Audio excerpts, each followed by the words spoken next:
Leia o Expresso em primeira mão, onde quer que esteja. Assine o Expresso Digital e tenha acesso a todos os conteúdos exclusivos e leitura antecipada do semanário às 23 horas de quinta-feira. Apenas 1,35€ por semana, durante 2 anos. Todas as vantagens em expresso.pt/assinatura digital. Expresso. Liberdade para pensar.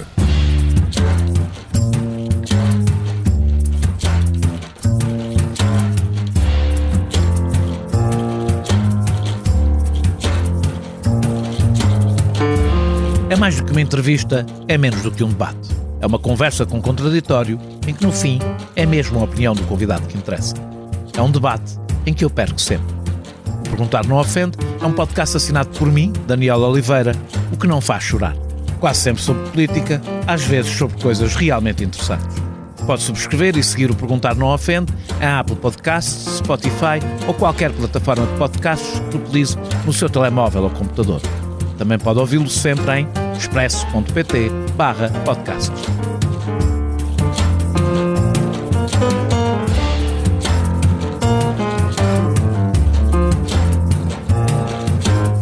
A guerra que a maioria dos analistas disse que nunca iria acontecer e que os serviços secretos americanos vaticinaram que seria curta, com a queda de Kiev em 3 ou 4 dias, entrou agora na sua 5ª semana. Há 3 semanas que as forças russas estão basicamente paradas no terreno, com pequenos avanços dos dois lados, resultando num impasse militar que pode durar semanas ou mesmo longos meses. As forças russas estão a reagrupar e a tentar, sem sucesso aparente, substituir as perdas materiais e humanas no terreno. Em pouco mais de um mês, embora com números muito divergentes e ainda menos precisos, parece ser claro que o número de baixas russas caminha a passos largos para os que a União Soviética sofreu em 10 anos de Afeganistão.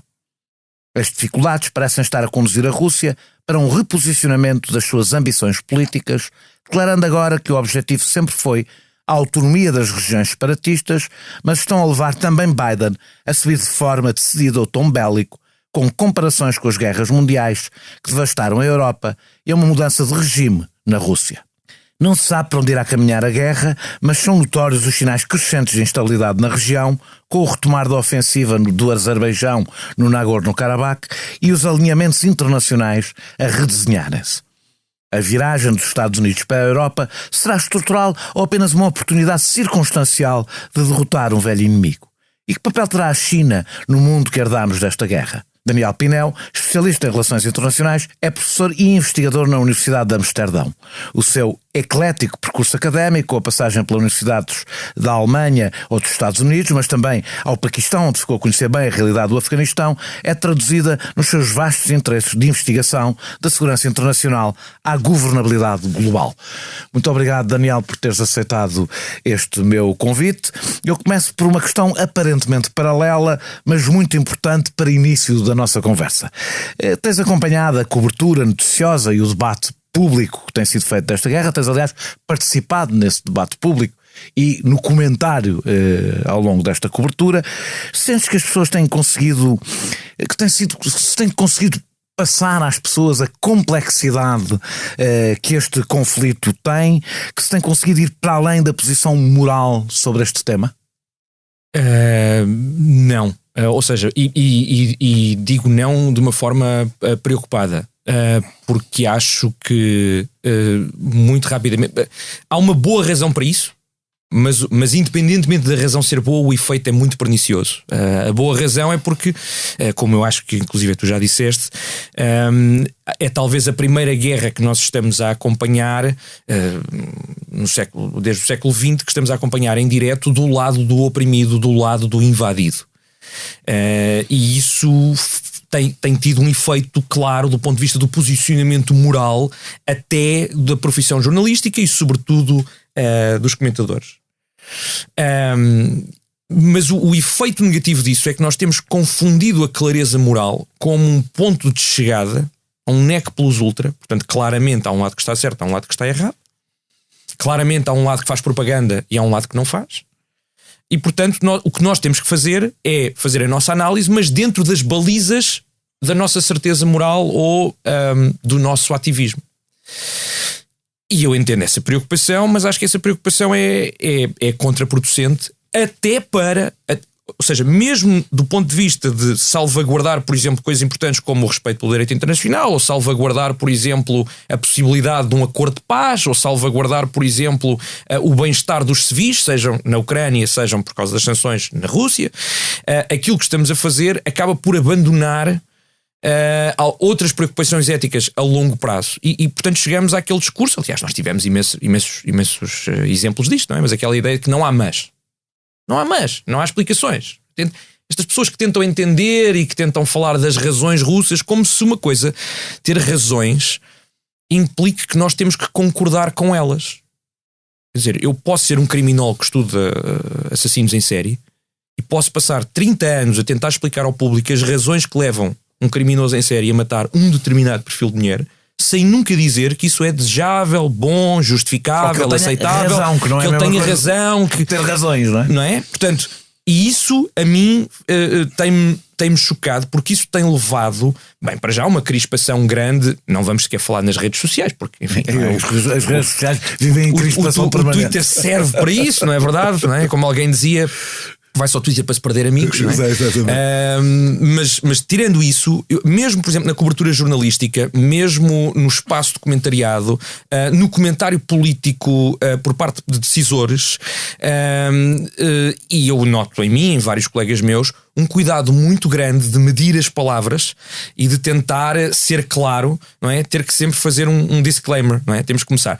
Eu não sou fã do Sr. Putin e acho que isto é uma invasão horrível e é muito ilegal. Mas, e nem isso já é suficiente, porque até esse mas já é entendido. Ou seja, duas coisas estão a acontecer. Nós estamos a eliminar, está a haver uma polarização, que é uma polarização política que tem acontecido com as redes sociais em todas as sociedades do mundo ocidental, todas, cada vez maior, os números da polarização. Isso está-se a refletir também, por exemplo, com efeitos eleitorais, etc, etc. E depois essa polarização está a levar ao desaparecimento de campos intermédios. E que não é obrigatoriamente intermédios entre a Ucrânia e a Rússia. Não são intermédios moralmente, são intermédios de análise, não é? E depois depois nem sequer é só isso, é que depois ainda por cima a meta-análise, ou seja, dizer, ok, entendemos isto, não vamos sequer falar do lado russo ou do lado ucraniano, vamos falar sobre o discurso público, só isto, estamos a analisar como o discurso público está a ser afetado pela guerra. Até isso já é visto como sendo moralmente comprometido ou moralmente inaceitável.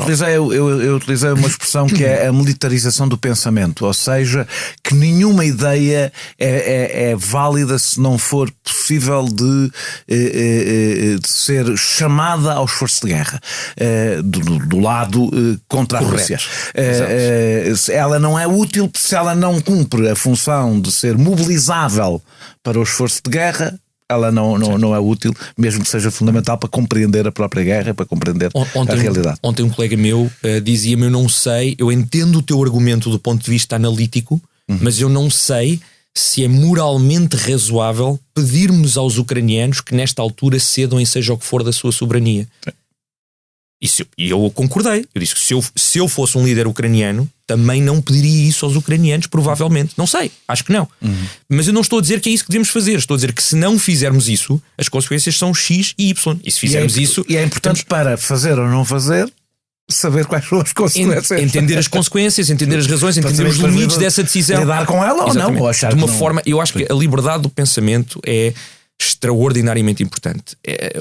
Então, num conflito destes, em que nós falamos de uma oposição entre um sistema não democrático, autocrático, em que a liberdade de pensamento e a liberdade de expressão estão extraordinariamente coartadas, e onde a propaganda é aquilo que nós mais, ou é uma das coisas, além da violência, que nós mais apontamos como errada no regime do Kremlin, depois eu acho interessantíssimo que nós próprios achemos que há limites à liberdade de pensamento e à liberdade de análise, e que o espírito crítico implica algum tipo de fraqueza moral, ou que implica algum tipo, quando na verdade é o contrário, ou seja, a coragem que é necessária para os poucos comentadores e os poucos jornalistas que ainda hoje, muitas vezes eu discordo profundamente deles, discordo da análise que fazem, mas acho que poderem fazer a análise e apresentarem uma análise excêntrica, no sentido real da palavra, de fora do centro ou da norma, é incrivelmente importante para depois nós podermos dizer estão errados, fazem mal, discordo, mas para haver a discussão,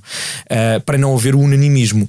E portanto isso de facto preocupa-me bastante. Então vamos à análise crítica e excêntrica ou não. Veremos.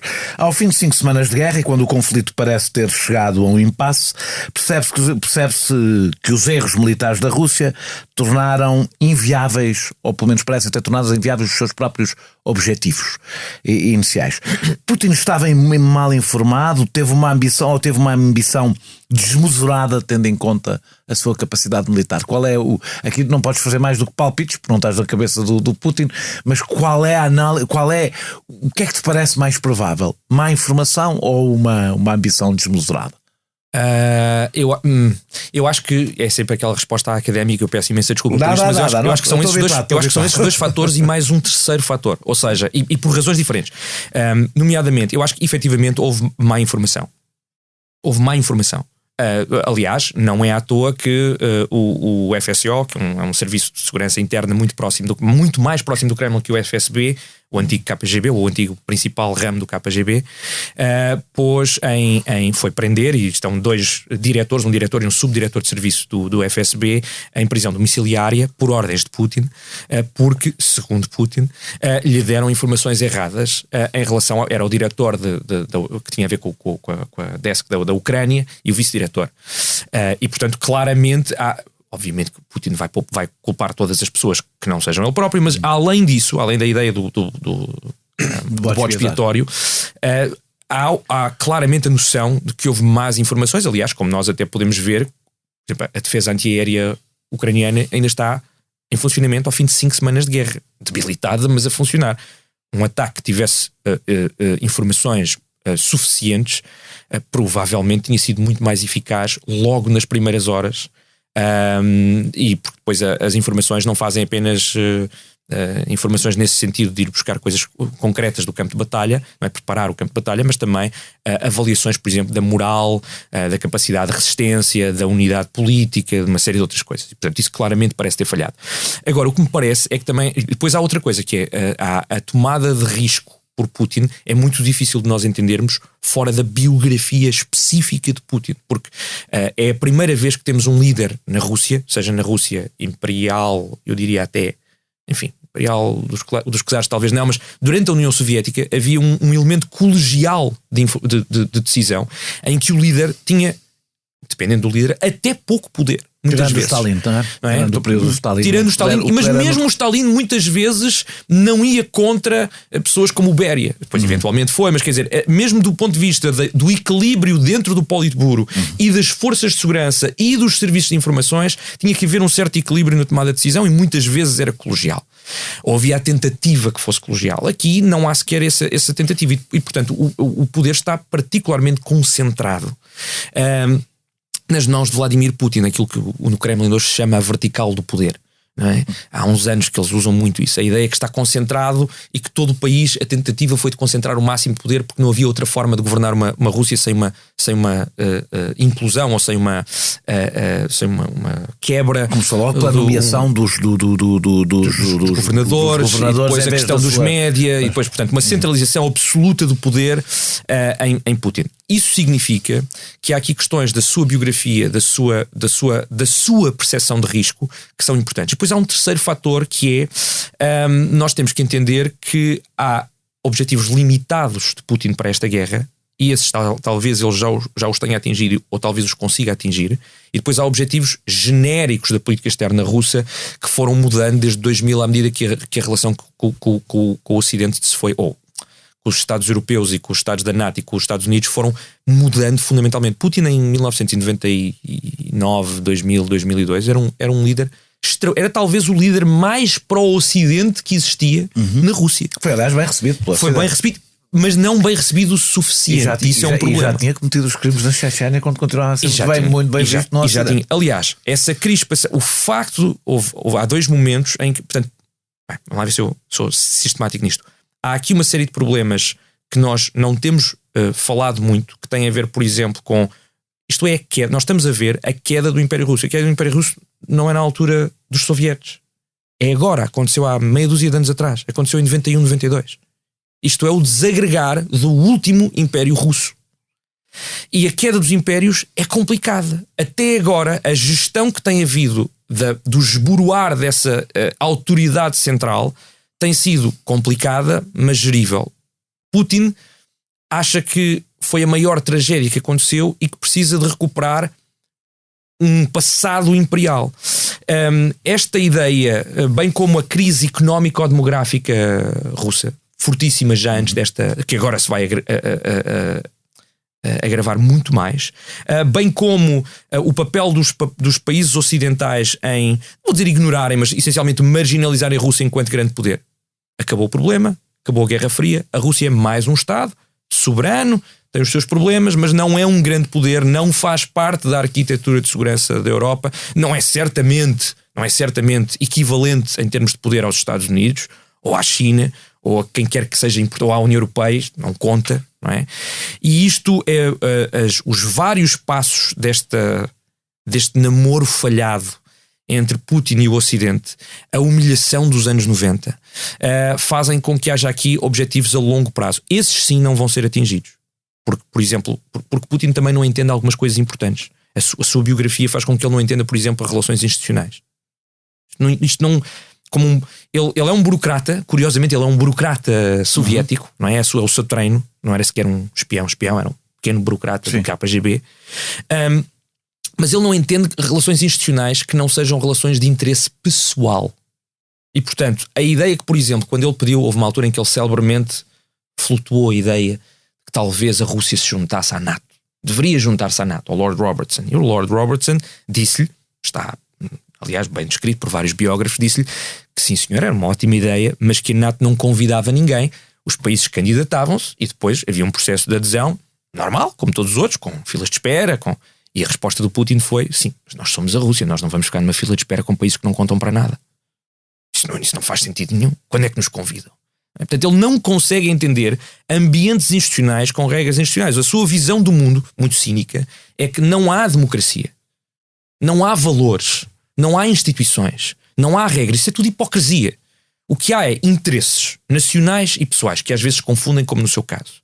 E, portanto, quando ele vê, por exemplo, um protesto na Ucrânia em 2014, em Maidan, na cabeça dele o que ele está a ver não é um protesto.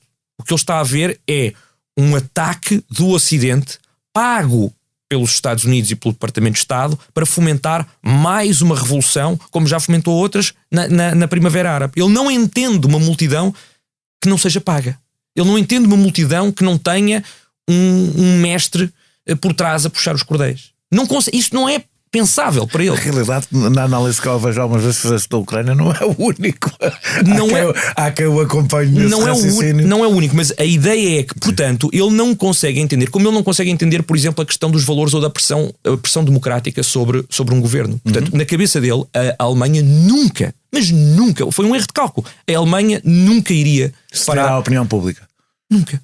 Porque isso não faz sentido, porque são 30 e tal anos de uma política, é estável, tem um interesse económico. Claramente fazer isto vai ter impactos gravíssimos sobre a sua economia. É contraintuitivo, não é? É contraintuitivo. Portanto, a ideia dele é que há líderes. Os líderes controlam o país e tomam decisões do interesse nacional e do interesse pessoal. A mundividência dele não permite perceber isso. E, portanto, ele não percebia que a Suíça deixasse de ser neutra, a União Europeia se unisse, a Grã-Bretanha, já saída da União Europeia, se tornasse um dos principais aliados da Ucrânia, os Estados Unidos, que tinham acabado de sair de uma série de guerras e que disseram que iam ser cada vez mais isolacionistas ou virar-se para o Pacífico, voltariam a estar no teatro europeu. São tudo coisas que, à partida, no cálculo dele, não faziam sentido, porque ele lá está, não entende a pressão pública, a pressão eleitoral, a questão dos valores. Para ele nada disso é um cálculo e, portanto, aí houve sim um erro de cálculo gravíssimo e até contraproducente. Ele agora está preso na sua própria retórica e está a ter efeitos contraproducentes. Já vai voltar aos objetivos.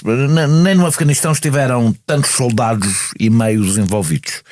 É preciso recuar 70 anos para ver esta concentração de forças russas. As guerras da Chechênia também não correram como planeado e acabaram por obrigar a uma modernização do exército russo na altura, mas o que vemos são os mesmos problemas logísticos e a mesma incapacidade de comunicação entre forças no terreno. As guerras passadas da Rússia dão-nos pistas sobre as dificuldades sentidas e quais serão os próximos passos de Putin, olhando para o que aconteceu no passado. Eu creio que sim. Acho até curioso porque a grande parte das pessoas tem feito referência a guerras mais recentes, que fazem todo sentido. Quer dizer, a guerra que do ponto de vista puramente político tem mais paralelos é a da Geórgia, porque é exatamente sobre a mesma questão. E teve um início muito parecido, portanto o reconhecimento de repúblicas, o Ossétia do Sul, por exemplo, e a Abcásia, o distribuir de passaportes, para depois dizer que tem que se proteger a população russa. Aqui já distribuíram quase 1 milhão, não é? 700 mil, eu não sei quantos, mas é típico. Isso tem a ver com um problema que nós também discutimos pouco, porque nas relações internacionais isso tornou-se pouco importante, pensámos nós depois da descolonização, que é o problema do irredentismo, não é? Ligado ao nacionalismo, a ideia de usar a diáspora e pensá-la como fazer, por exemplo, a grande Rússia, ou o que na Rússia se chama o mundo russo, Ruski Mir.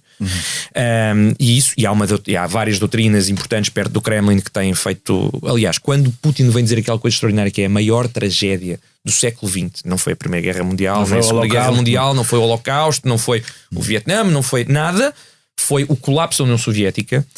A forma como ele justifica isso é especificamente por dizer que não só isso acaba com a grandeza imperial, que é natural para a Rússia, que é excepcional, tem um mito de excepcionalismo, tal e qual como os Estados Unidos têm um mito de excepcionalismo, mas depois ele diz especificamente porque cortou a base demográfica russa.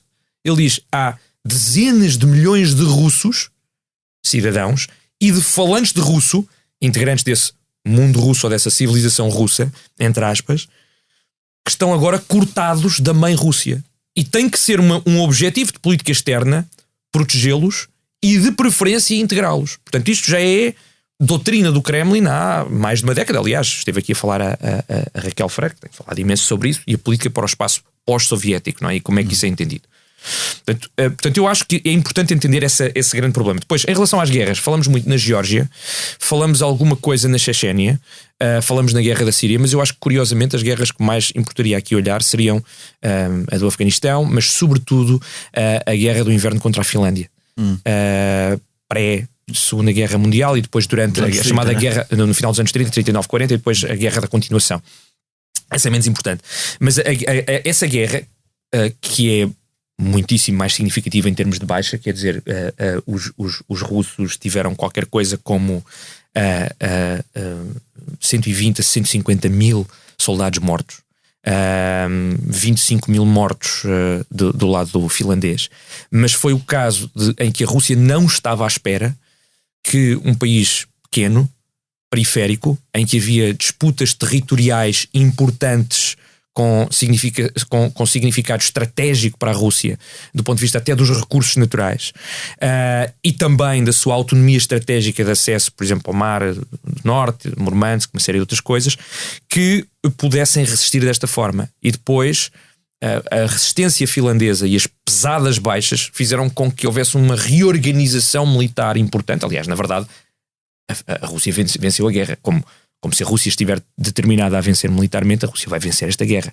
O custo é altíssimo, não sabemos se vamos conseguir pará-la antes disso, não a vence politicamente nos objetivos a longo prazo, mas do ponto de vista meramente militar, a Rússia não está a empregar todo o seu poder, por exemplo, da sua força aérea, dos mísseis de cruzeiro. As baixas até agora o que tem resultado é muito mais em feridos e deslocados, uma situação absolutamente trágica como a Europa não vê desde a Segunda Guerra Mundial, mas do ponto de vista das baixas nós temos até agora, os últimos números das Nações Unidas são, há 2 dias atrás, são 1.600 mortos, provavelmente são muito mais porque ainda estamos a contar, portanto não temos capacidade, mas vamos dizer que sejam 5 vezes mais ou 7 vezes mais, num país de 44 milhões de pessoas que está a sofrer guerra há 5 semanas e que está a ter uma destruição de infraestrutura civil absolutamente incrível, os números de baixas são, parece moralmente errado dizê-lo, mas são comparativamente baixos com outros conflitos do mesmo tipo. Não está, pode-se dizer que Putin não está ainda a utilizar exatamente a estratégia que utilizou na Síria e na Chechênia? Ainda não. Ou seja, do ponto de vista... Atenção, estou a dizer o ainda, pode vir a usá-lo. Pois, já começámos a ver alguns sinais disso. Mariupol é um sinal disso. Mariupol já usou a estratégia. Mariupol é um sinal Grozny, disso. Exatamente. Neste momento, o que me parece que está a acontecer do ponto de vista puramente militar, não estou a falar da decisão política, do ponto de vista puramente militar, é que está a ser atacada a infraestrutura civil. E tem morrido mais civis por causa disso. E tem havido um endurecimento do tipo de armas. Por exemplo, bombas de fragmentação e de dispersão, bombas termobáricas, coisas que vão ter mais efeitos colaterais e até a longo prazo. Mais uso de minas, mais uso de artilharia e menos armas inteligentes, até mísseis de cruzeiro, etc. E, portanto, nós temos visto uma escalada de patamar dentro das armas convencionais para armas que causam mais baixas civis ou não estão sequer tão preocupadas com as baixas civis. Mas essencialmente o que temos visto é um ataque à infraestrutura civil, à rede energética, a depósitos de combustível, campos aéreos, aeroportos, laboratórios, universidades, escolas. Com esta escalada é de prever que a estratégia possa vir a ser a que foi usada na Chechênia e na Síria. Eu creio que é possível, mas eu creio que para Putin há aqui mesmo na derrota, mesmo numa potencial derrota, obviamente nunca será vendida a Putin como uma derrota, nunca será admitida como uma derrota, mas mesmo numa potencial derrota política, fica aqui um dos objetivos concretizados. É que a Ucrânia não consegue entrar nem na NATO nem na União Europeia. Já lá vamos. Numa década ou duas, porque a destruição da infraestrutura civil é de tal forma. Vamos imaginar que Putin não tem nem os objetivos mínimos, ok? Não há a queda do governo, não há substituição do governo, não consegue sequer ficar com a Crimeia. Mas vai ficar. Não consegue sequer ficar com as repúblicas separatistas do Donetsk e Luhansk. Não me roubes todas as perguntas para a frente. Ainda assim, sim. A destruição de infraestrutura crítica é tão grave que a Ucrânia vai ter muita dificuldade em ter um governo estável, em ter uma economia estável. A Ucrânia vai ser neutral por incapacidade, não é? A dita neutralização da Ucrânia, se não por tratado e por acordo e do ponto de vista estratégico de não entrar na órbita do Ocidente, torná-la o menos atraente possível para essa entrada. Olhando para tudo o que aconteceu até agora, que nós temos estado a falar dos objetivos, quais seriam os seus objetivos, já é possível perceber, para mim nunca foi tão claro como é para muitas pessoas, nunca foi nem tão claro, nem no mínimo nem no máximo, já é possível perceber qual era realmente o objetivo inicial de Putin?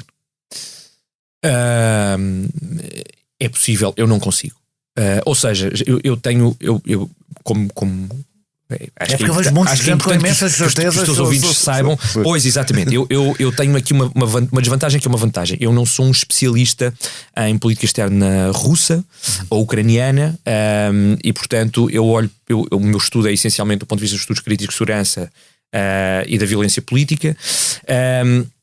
Eu tenho feito um esforço enorme de leitura sobre Putin e o seu quadro mental, aquilo que nós em análise de política externa chamamos o seu código operacional e o seu mapa mental.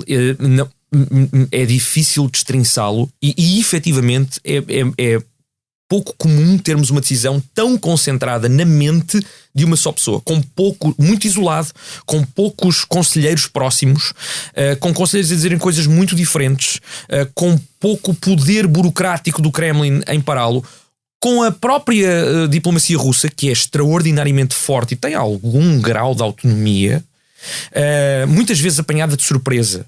Veja-se o papel do embaixador nas Nações Unidas, não é? A admitir os efeitos. Quer dizer, o que aconteceu no terreno, eu tinha aqui um discurso, mas já não vale para nada. Não é? Num daqueles momentos, raros momentos cândidos, não é?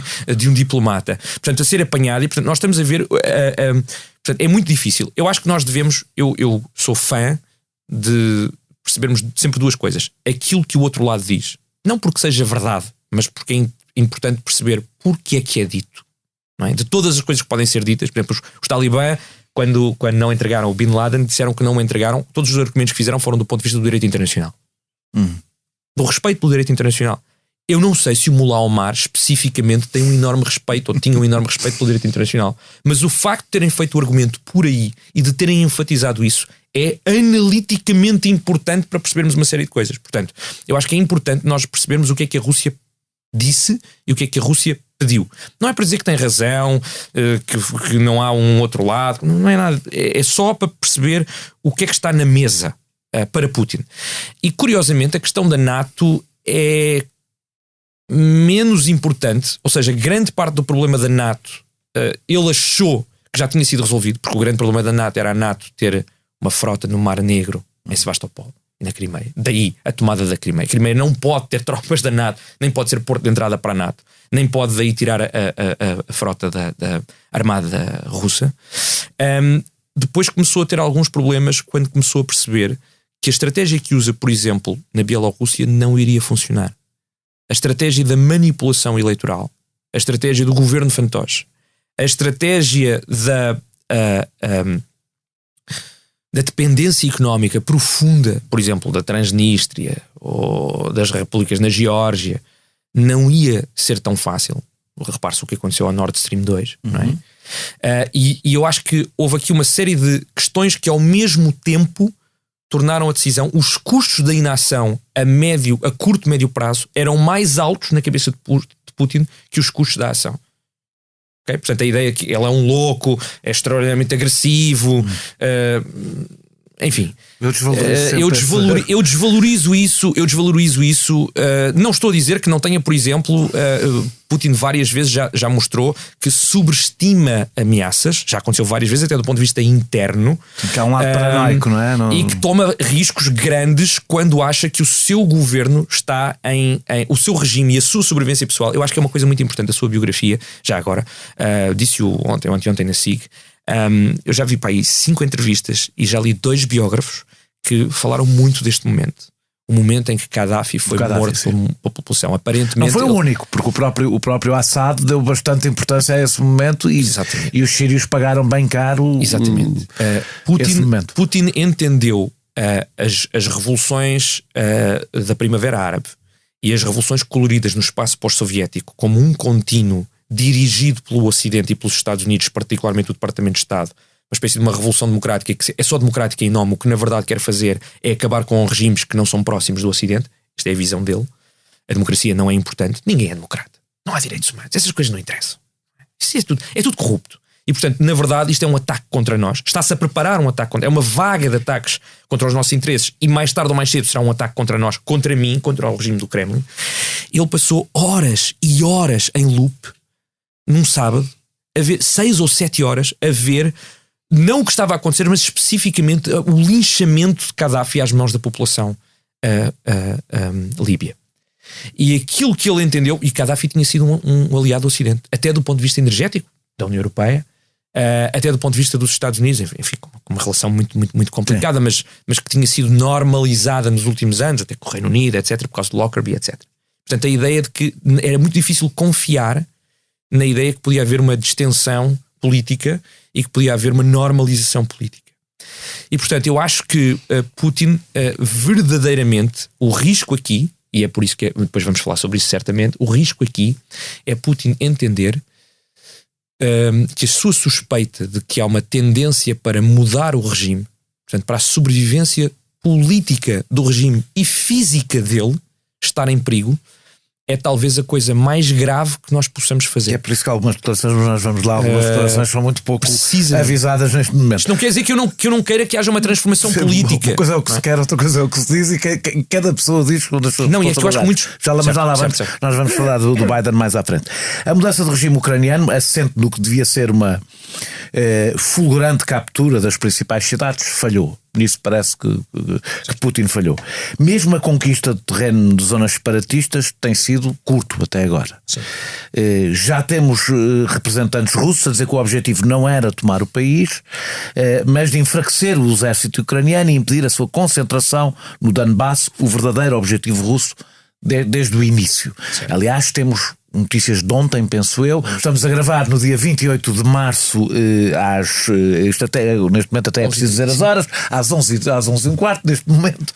É importante sublinhar agora sempre estas coisas. Mas dizia eu, há até uma deslocação, há notícias de uma deslocação das tropas para o Donbass. Pode ser um prenúncio de haver condições negociais que permitam uma saída airosa para Putin, ou nós deixámos de fazer esse tipo de previsões neste momento?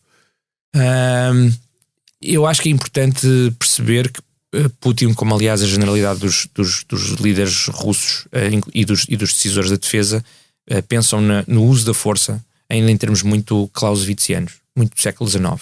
O uso da força é, independentemente agora do direito internacional, dessas coisas todas bonitas que não querem dizer nada, na mente de Putin, não na minha, obviamente.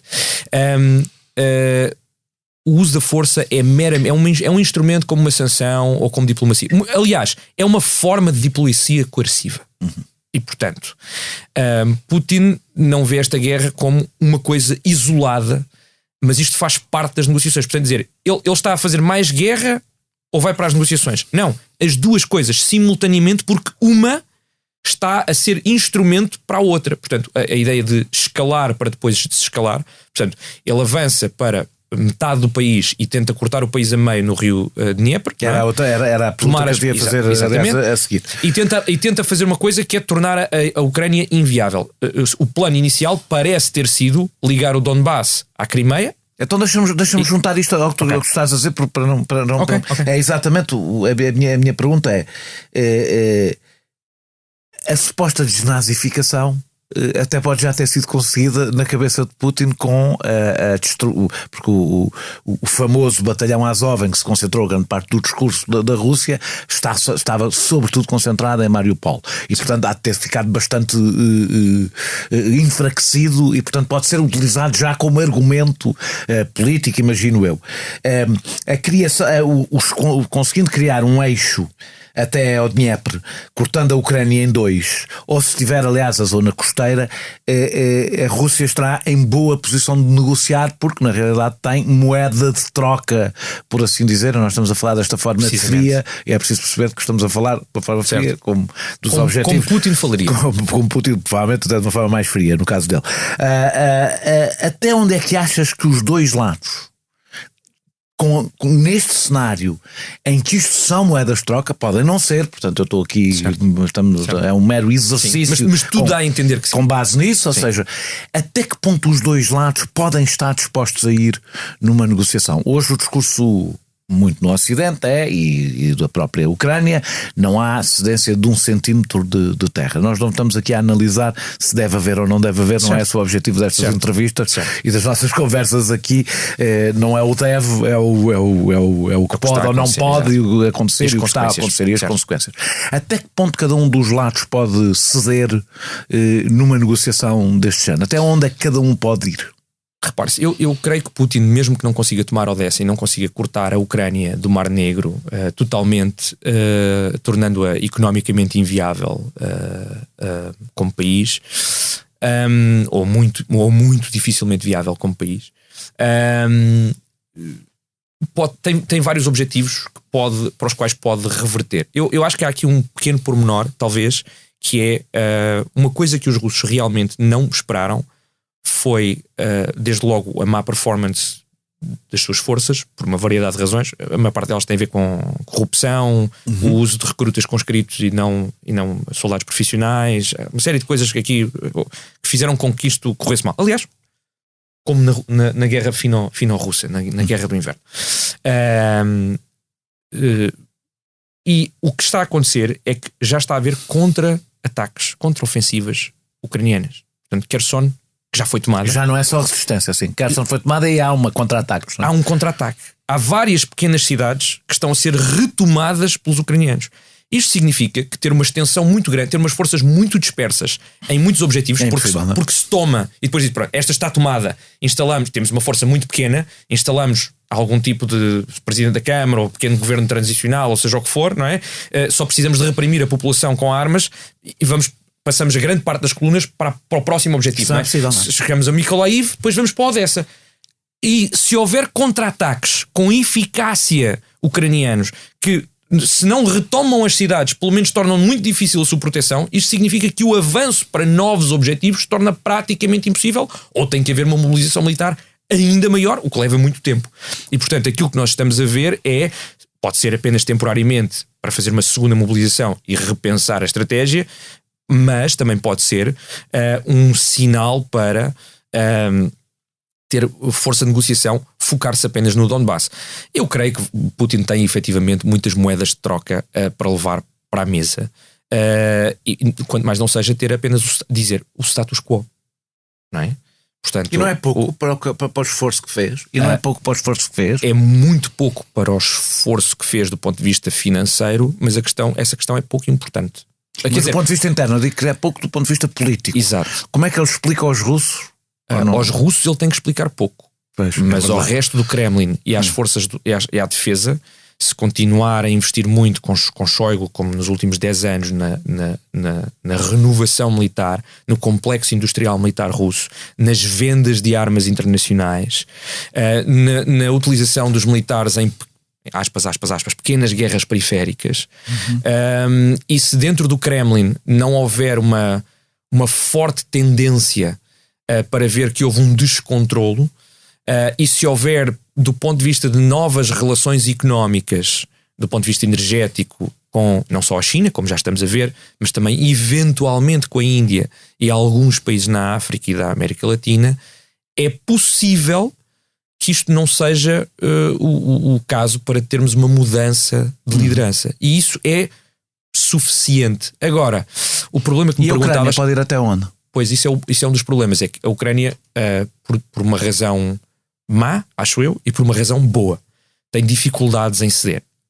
A razão má é uma falácia, que é já com os custos que estamos a ter, não é? Com 11 milhões de pessoas deslocadas, com 3 milhões e meio de refugiados, com a destruição quase total de grande parte da infraestrutura fora da cidade civil, em todas as cidades fora de Kiev, ceder é quase imoral. Ceder agora é quase imoral. Nós não sabemos sequer se temos o mandato da população ucraniana para ceder. Portanto, há aqui uma questão de preocupação democrática, se quisermos, não é? Aliás, ele falou de um referendo que é bastante complicado do ponto de vista de porque a negociação fecha-se.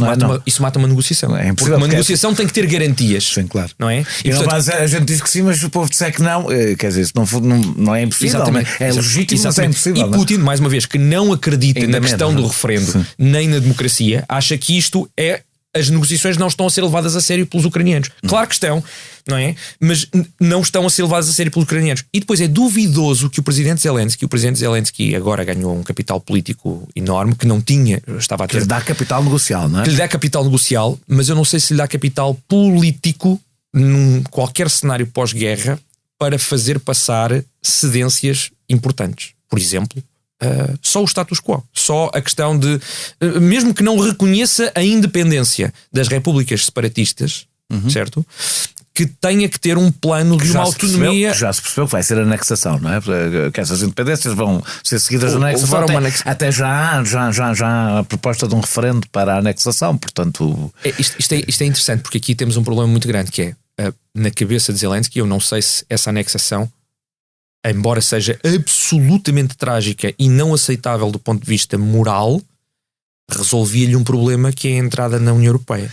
Ou seja, pode ser preferível às repúblicas independentistas. As repúblicas separatistas, sim, não reconhecidas, com um conflito armado que já tinha morto 14 mil pessoas, com péssima propaganda internacional, com uma situação humanitária grave no terreno, impedindo relações económicas importantes. E com a manutenção da guerra no território, não é? E depois isso significa que há uma disputa territorial e uma disputa de minorias, e isso significa que são dois critérios de adesão à União Europeia que não estão cumpridos.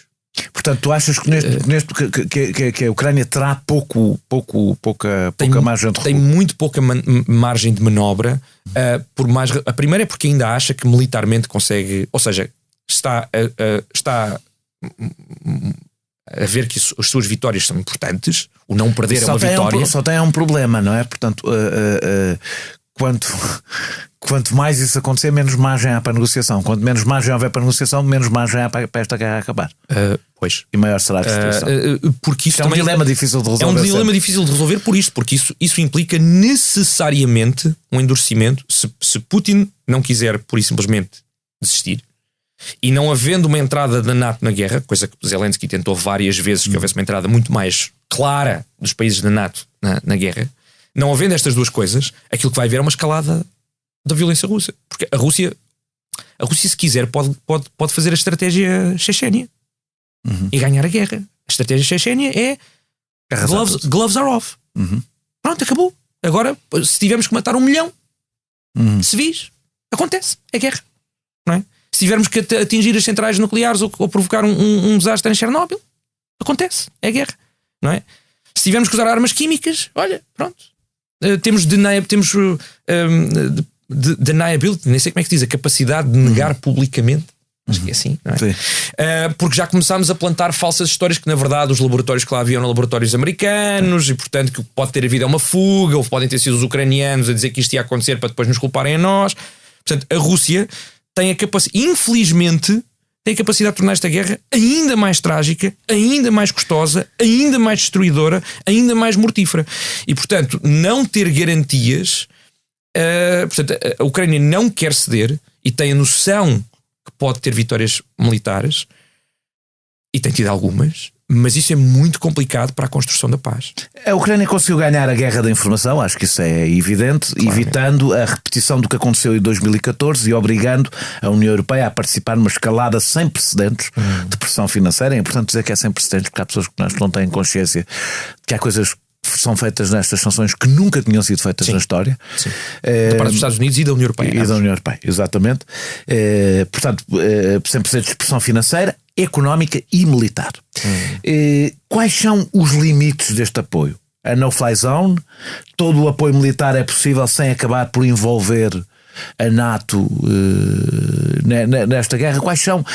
Digamos, vou pôr a coisa assim, mais uma vez não estou a pôr quais são os limites morais, porque esse é outro debate. Certo. Quais são os limites para evitar um envolvimento direto e um confrontamento direto com a NATO?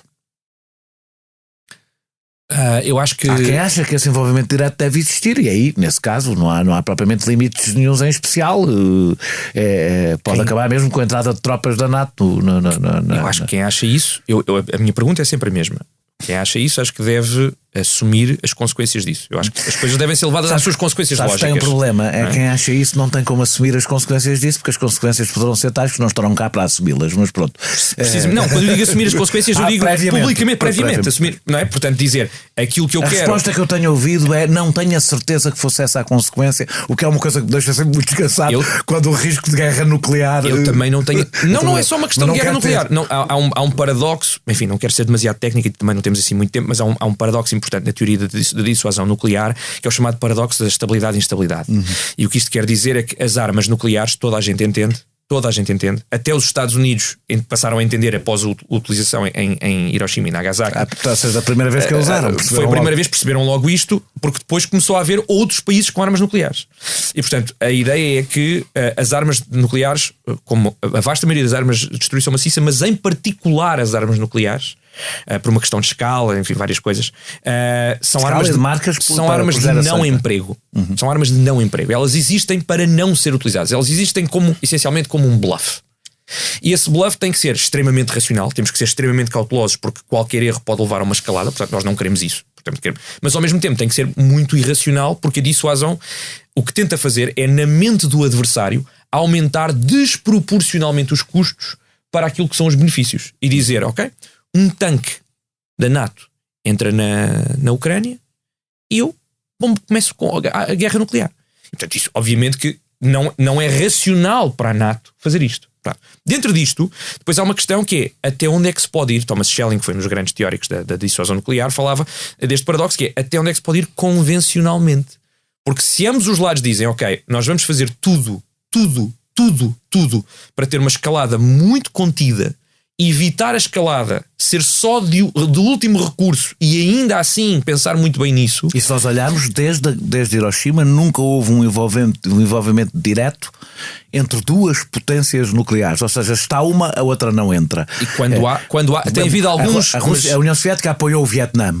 Certo. Mas não entrou oficialmente. Não entrou oficialmente. Por exemplo, a Índia e o Paquistão, não é? Volta e meia há um grupo de comandos que atravessa uma linha de controle por acidente. Sim. Ou há os paquistaneses a financiarem grupos terroristas para fazer ataques dentro de Caxemira, mas não há o envolvimento de meios militares oficiais de um Estado contra o outro. Portanto, o que é que isto quer dizer? Quer dizer, como nesses casos todos e em vários outros casos, aquilo que nós vemos é, do ponto de vista convencional, algumas coisas que nós podemos fazer, porque estamos o lado que toma mais riscos e que é mais irresponsável pode pensar assim, bem, se eles são racionais e não vão usar as armas de destruição maciça, eu posso esticar a corda até onde quiser. Vamos ver até onde é que eu posso esticar a corda. O que é que isto leva? É que de um lado tem que haver uma retórica muito mais forte para dissuadir isso. Eu acho que em parte é isso que nós temos visto do ponto de vista dos Estados Unidos, até mais do que da NATO. Porque o estarmos a ser particularmente responsáveis é exatamente o que nós queremos. mas ao mesmo tempo sinaliza a Putin que pode haver um endurecimento convencional em termos de armas, em termos de ataques mais ao Ocidente, etc. Portanto, estamos a ter este paradoxo. Do ponto de vista militar, eu acho que a Rússia tem feito uma coisa muito importante. Nós não gostamos de pensar nisto assim, porque nós vemos um ataque em Lvov e o que pensamos é a guerra chegou ao Ocidente. Mais civis que vão ser mortos. Isto é verdade. Mas na verdade o que ele está a fazer é uma estratégia circunscrita de sinalização. Uma sinalização destrutiva, mas de sinalização, que é assim: se a legião estrangeira vai treinar para o campo de Aroviv, eu ataco o campo de Aroviv. Que é para vocês terem um sinal que eu não aceito isso. Eu faço uma escalada se vocês fizerem essa escalada. Se vocês vão continuar a enviar combustível para a Ucrânia para eles continuarem, e vocês acham que isto é meramente defensivo e é uma assistência que não é uma escalada, eu vou-vos sinalizar que eu acho isso uma escalada, atacando depósitos de combustível em todo o país, inclusive em Kiev, que eu não estava a atacar, e em Lvov, que eu não estava a atacar. Se vocês acham que vão mandar, por exemplo, defesas antimísseis, se acham que vamos enviar MiGs, eu falo no uso das armas nucleares. Se houver MiGs da NATO, mesmo que não sejam vocês a voá-los, não são soldados da NATO, mas se os passarem à Ucrânia, eu penso na opção nuclear. Não vou fazê-lo realmente, mas digo para impedir que isso aconteça, e não aconteceu. Se vocês dizem, em vez dos MiGs, o que nós vamos mandar são armas de defesa antiaérea e defesa antimíssil estacionárias, extraordinariamente complexas, que já têm capacidade ofensiva, talvez, não é? Ou que os russos entendam como ofensiva, possam, por exemplo, lançar mísseis para a Rússia, para dentro do espaço russo. Então o que eu vou fazer é mandar mísseis de cruzeiro cada vez mais, que foi o que vimos agora. Vou usar mais a minha força aérea, que não tinha sido tão usada, e sobretudo vou usar os tais mísseis hipersónicos, não é? E vou dizer, mesmo que vocês façam o erro de enviar armas antimíssil extraordinariamente caras, eu posso usar armas contra as quais elas são ineficazes. Portanto, tudo isto que nós vemos como uma escalada do ponto de vista de Putin, ela é uma escalada, mas ela é uma escalada a sinalizar a dissuasão da escalada do outro lado. De onde concluís qual é exatamente o limite da Europa, do apoio da NATO à Ucrânia? É todo menos envolvimento direto? Todo menos o envolvimento direto. O envolvimento direto, sim, o envolvimento direto, e depois há alguns tipos de armas. Há alguns tipos de armas. Por exemplo, um avião, uma defesa antiaérea em Lvov não consegue interceptar mísseis russos, não todos, como vimos, mas alguns de cruzeiro que têm sido bastante utilizados e bastante destrutivos, mas não consegue enviar mísseis para dentro do território russo ou chegar a uma cidade russa. Mas um avião consegue. Um MiG consegue entrar em espaço russo e depois fazer um lançamento contra forças russas em território russo. Portanto, esta ideia, nós dizemos sempre o que é armamento ofensivo e armamento defensivo. Nem sempre é muito claro, mas é assim. Mas a nossa preocupação sobre essa determinação tem a ver sobretudo com encontrar o ponto onde a Rússia claramente reage e não está feliz com o que está a acontecer e endurece a sua posição e sinaliza coisas de forma militar e violenta, mas ainda assim não há uma escalada para o próximo patamar. Agora, uma coisa que me parece muito grave, e que é outro limite que nós não estamos a falar, e que se calhar vai dar com a próxima pergunta, que é: a Rússia tem como doutrina... Não, a próxima pergunta é sobre a União Europeia. Ok, pronto. Que tem como doutrina que só responde com armas nucleares se houver um ataque no seu território ou contra as suas forças fora do seu território, ou se houver uma ameaça à soberania e sobrevivência do regime russo. Que é muito aberto, não é? Isto é mais aberto. E, portanto, a ideia de que portanto, isto está a tentar fazer uma dissuasão não meramente militar, número de armas ou quadros da NATO, política, de não tentar uma mudança, ou seja, as sanções, entendem-se, ela é guerra económica, nós não gostamos, vamos tentar fazer outras coisas, vamos tentar também fazer guerra económica, enfim, muito dificilmente, contra o Ocidente, mas politicamente não pode haver mudança de regime. Não pode haver isto. Isto não pode ser um objetivo. Ou os Estados da NATO não podem estar a trabalhar para isso, porque isso pode levar a uma escalada. Isto é o que ele sinaliza. Eu duvido que o fizesse, ou duvido que fosse fácil fazê-lo até dentro do Kremlin e dentro das forças de defesa, mas isso é o que ele sinaliza. Como houve a promessa da adesão da Ucrânia, que sairá dizimada desta guerra, já falaste um pouco disso, aliás, à União Europeia. Não andamos a enganar os ucranianos como enganámos os turcos, aliás? É a minha principal preocupação. A minha principal preocupação, eu devo dizer que eu tenho alguns alguns posicionamentos éticos, um deles é respeito pelo direito internacional, integridade territorial, direitos humanos, e sobretudo o direito à vida e sobretudo as vidas de civis. E preocupa-me muito porque isso pode ter um efeito devastador na psique dos ucranianos. Portanto, isso o quê? A promessa não cumprida ou adiada até às calendas gregas. Será adiada até às calendas gregas se olharmos para as condições para adesão à União Europeia. Enfim, quer dizer, nós sabemos que se a Ucrânia estava longe a entrada da Roménia, vai estar mais longe ainda. A entrada do Chipre na União Europeia é irregular. Sim, ainda hoje o Chipre não cumpre, como aliás nós vemos, por exemplo, em relação à sua regulação económica, ao seu setor da banca, à lavagem de dinheiro, à corrupção no governo, a ter uma disputa territorial. Enfim, vamos dizer, temporariamente suspensa, mas não resolvida. De resto, como nós temos duas disputas territoriais com a Espanha.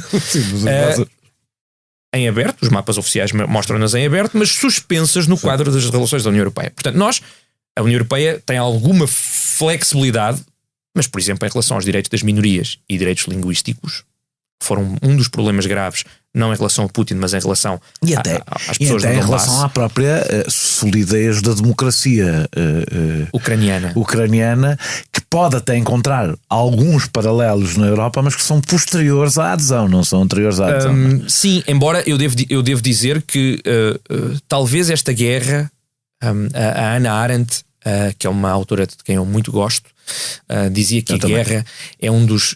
ou seja, a guerra que era talvez a coisa que ela mais abominava. Ela dizia que a guerra, no fundo a guerra era a antipolítica, não é? No sentido é que retirava-nos da deliberação livre no espaço público entre cidadãos e, portanto, era a pior coisa contra a política, era a violência política, era a antítese da política.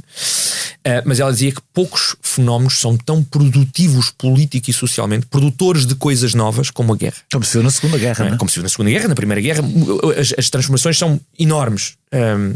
A Segunda Guerra construiu o Estado Social, o modelo social europeu. Por exemplo, a emancipação feminina, a educação de massas, uma série de coisas importantes.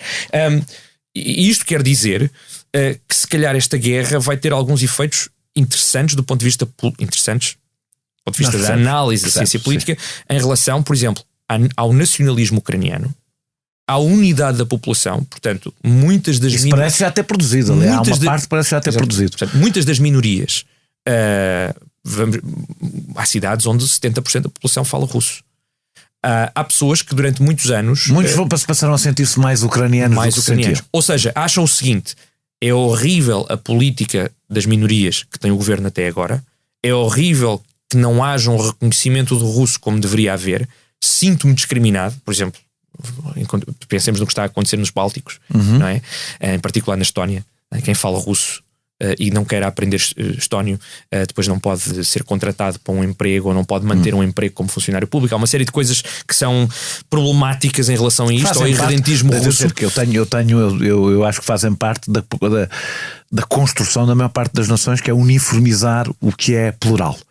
Pois, e isso é complicado. Até os americanos passaram todos a falar inglês e não o falavam. Alemão e espanhol e outras coisas. Mas esta ideia de que os finais de impérios do ponto de vista nacional e étnico dão sempre muitos problemas. Mas se calhar esses problemas podem ser encarados do ponto de vista constitucional e não violento ou etnosseparatista. É mais provável após esta guerra por causa da destruição. Ou seja, há muitos falantes de russo que não estão nada felizes com o governo central nos últimos 10 anos e ainda assim estão muito menos felizes com isto que está a ser feito supostamente em seu nome.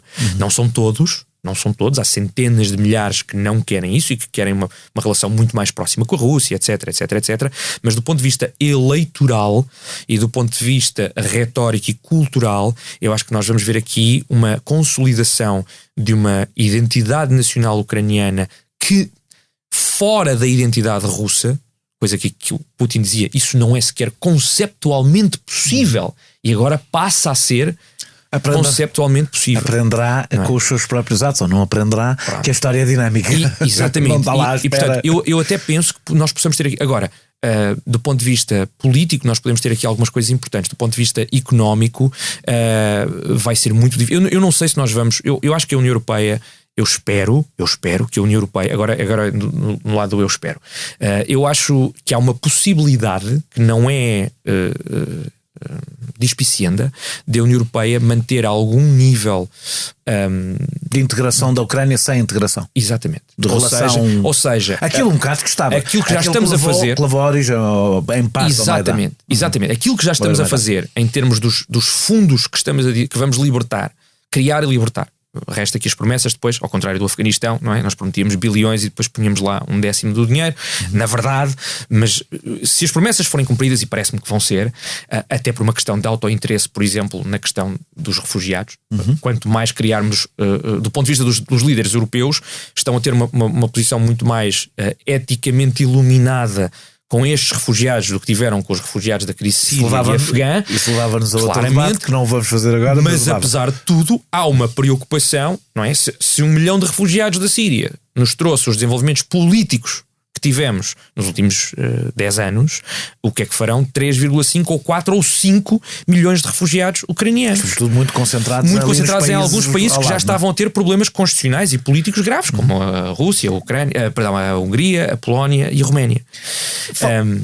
Só para terminar isto muito rapidamente. E portanto, o que é que isto quer dizer? Quer dizer que até por interesse dos países europeus, criar uma situação económica de reconstrução na Ucrânia faz duas coisas: que a integração da Ucrânia cada vez mais em redes comerciais, financeiras e económicas apensas à União Europeia, e ao fazer isso provocar a volta ou a reconstrução da Ucrânia num determinado sentido e reabsorvendo grande parte da sua população e não tendo tantos problemas sociais como normalmente acontecem com depressões económicas graves após guerras. Fala-se muito dos efeitos das sanções na Rússia, mas não só o registro histórico dos efeitos das sanções é bastante desigual, quando olhamos para o passado, como a importação de gás pela Europa, que aumentou desde o início da guerra, não diminuiu, conjugado com o seu aumento do preço, tem inundado a Rússia de divisas.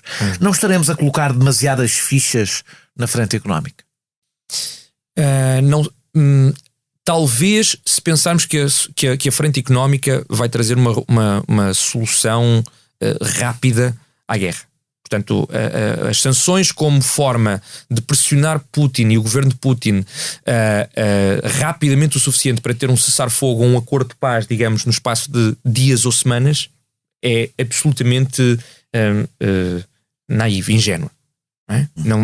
Na verdade, não vai conseguir isso. Aliás, a literatura sobre sanções é grande, é complicada nas relações internacionais. E contraditória, não é? Muito contraditória em termos da eficácia. A eficácia é sempre mista. O custo versus a eficácia, porque, repare-se, aquilo que nós estamos a ter neste momento é pessoas... Repare-se, Moscovo tem números razoáveis de oponentes de Putin. Calados, amordaçados, mas a ter uma enorme coragem. Nós deixámos de cobrir isso. Mas uma enorme coragem em manifestar-se. São dezenas de milhares de pessoas que foram presas, portanto há centenas de milhares de pessoas em oposição. Essas pessoas deixaram de poder andar no metro russo. Porque deixou de haver divisas e há filas de 3 horas para chegar a ter dinheiro no multibanco. E todos os sistemas eletrónicos, como a Google Pay e a Apple Pay, foram suspensos porque as empresas saíram. E estas pessoas vão fazer o quê? Deixam de ir para o trabalho? Não é? Portanto, estas sanções, a ideia é estas sanções pressionarem a população para a população pressionar o Kremlin. Mas isso é muito difícil no contexto doméstico russo.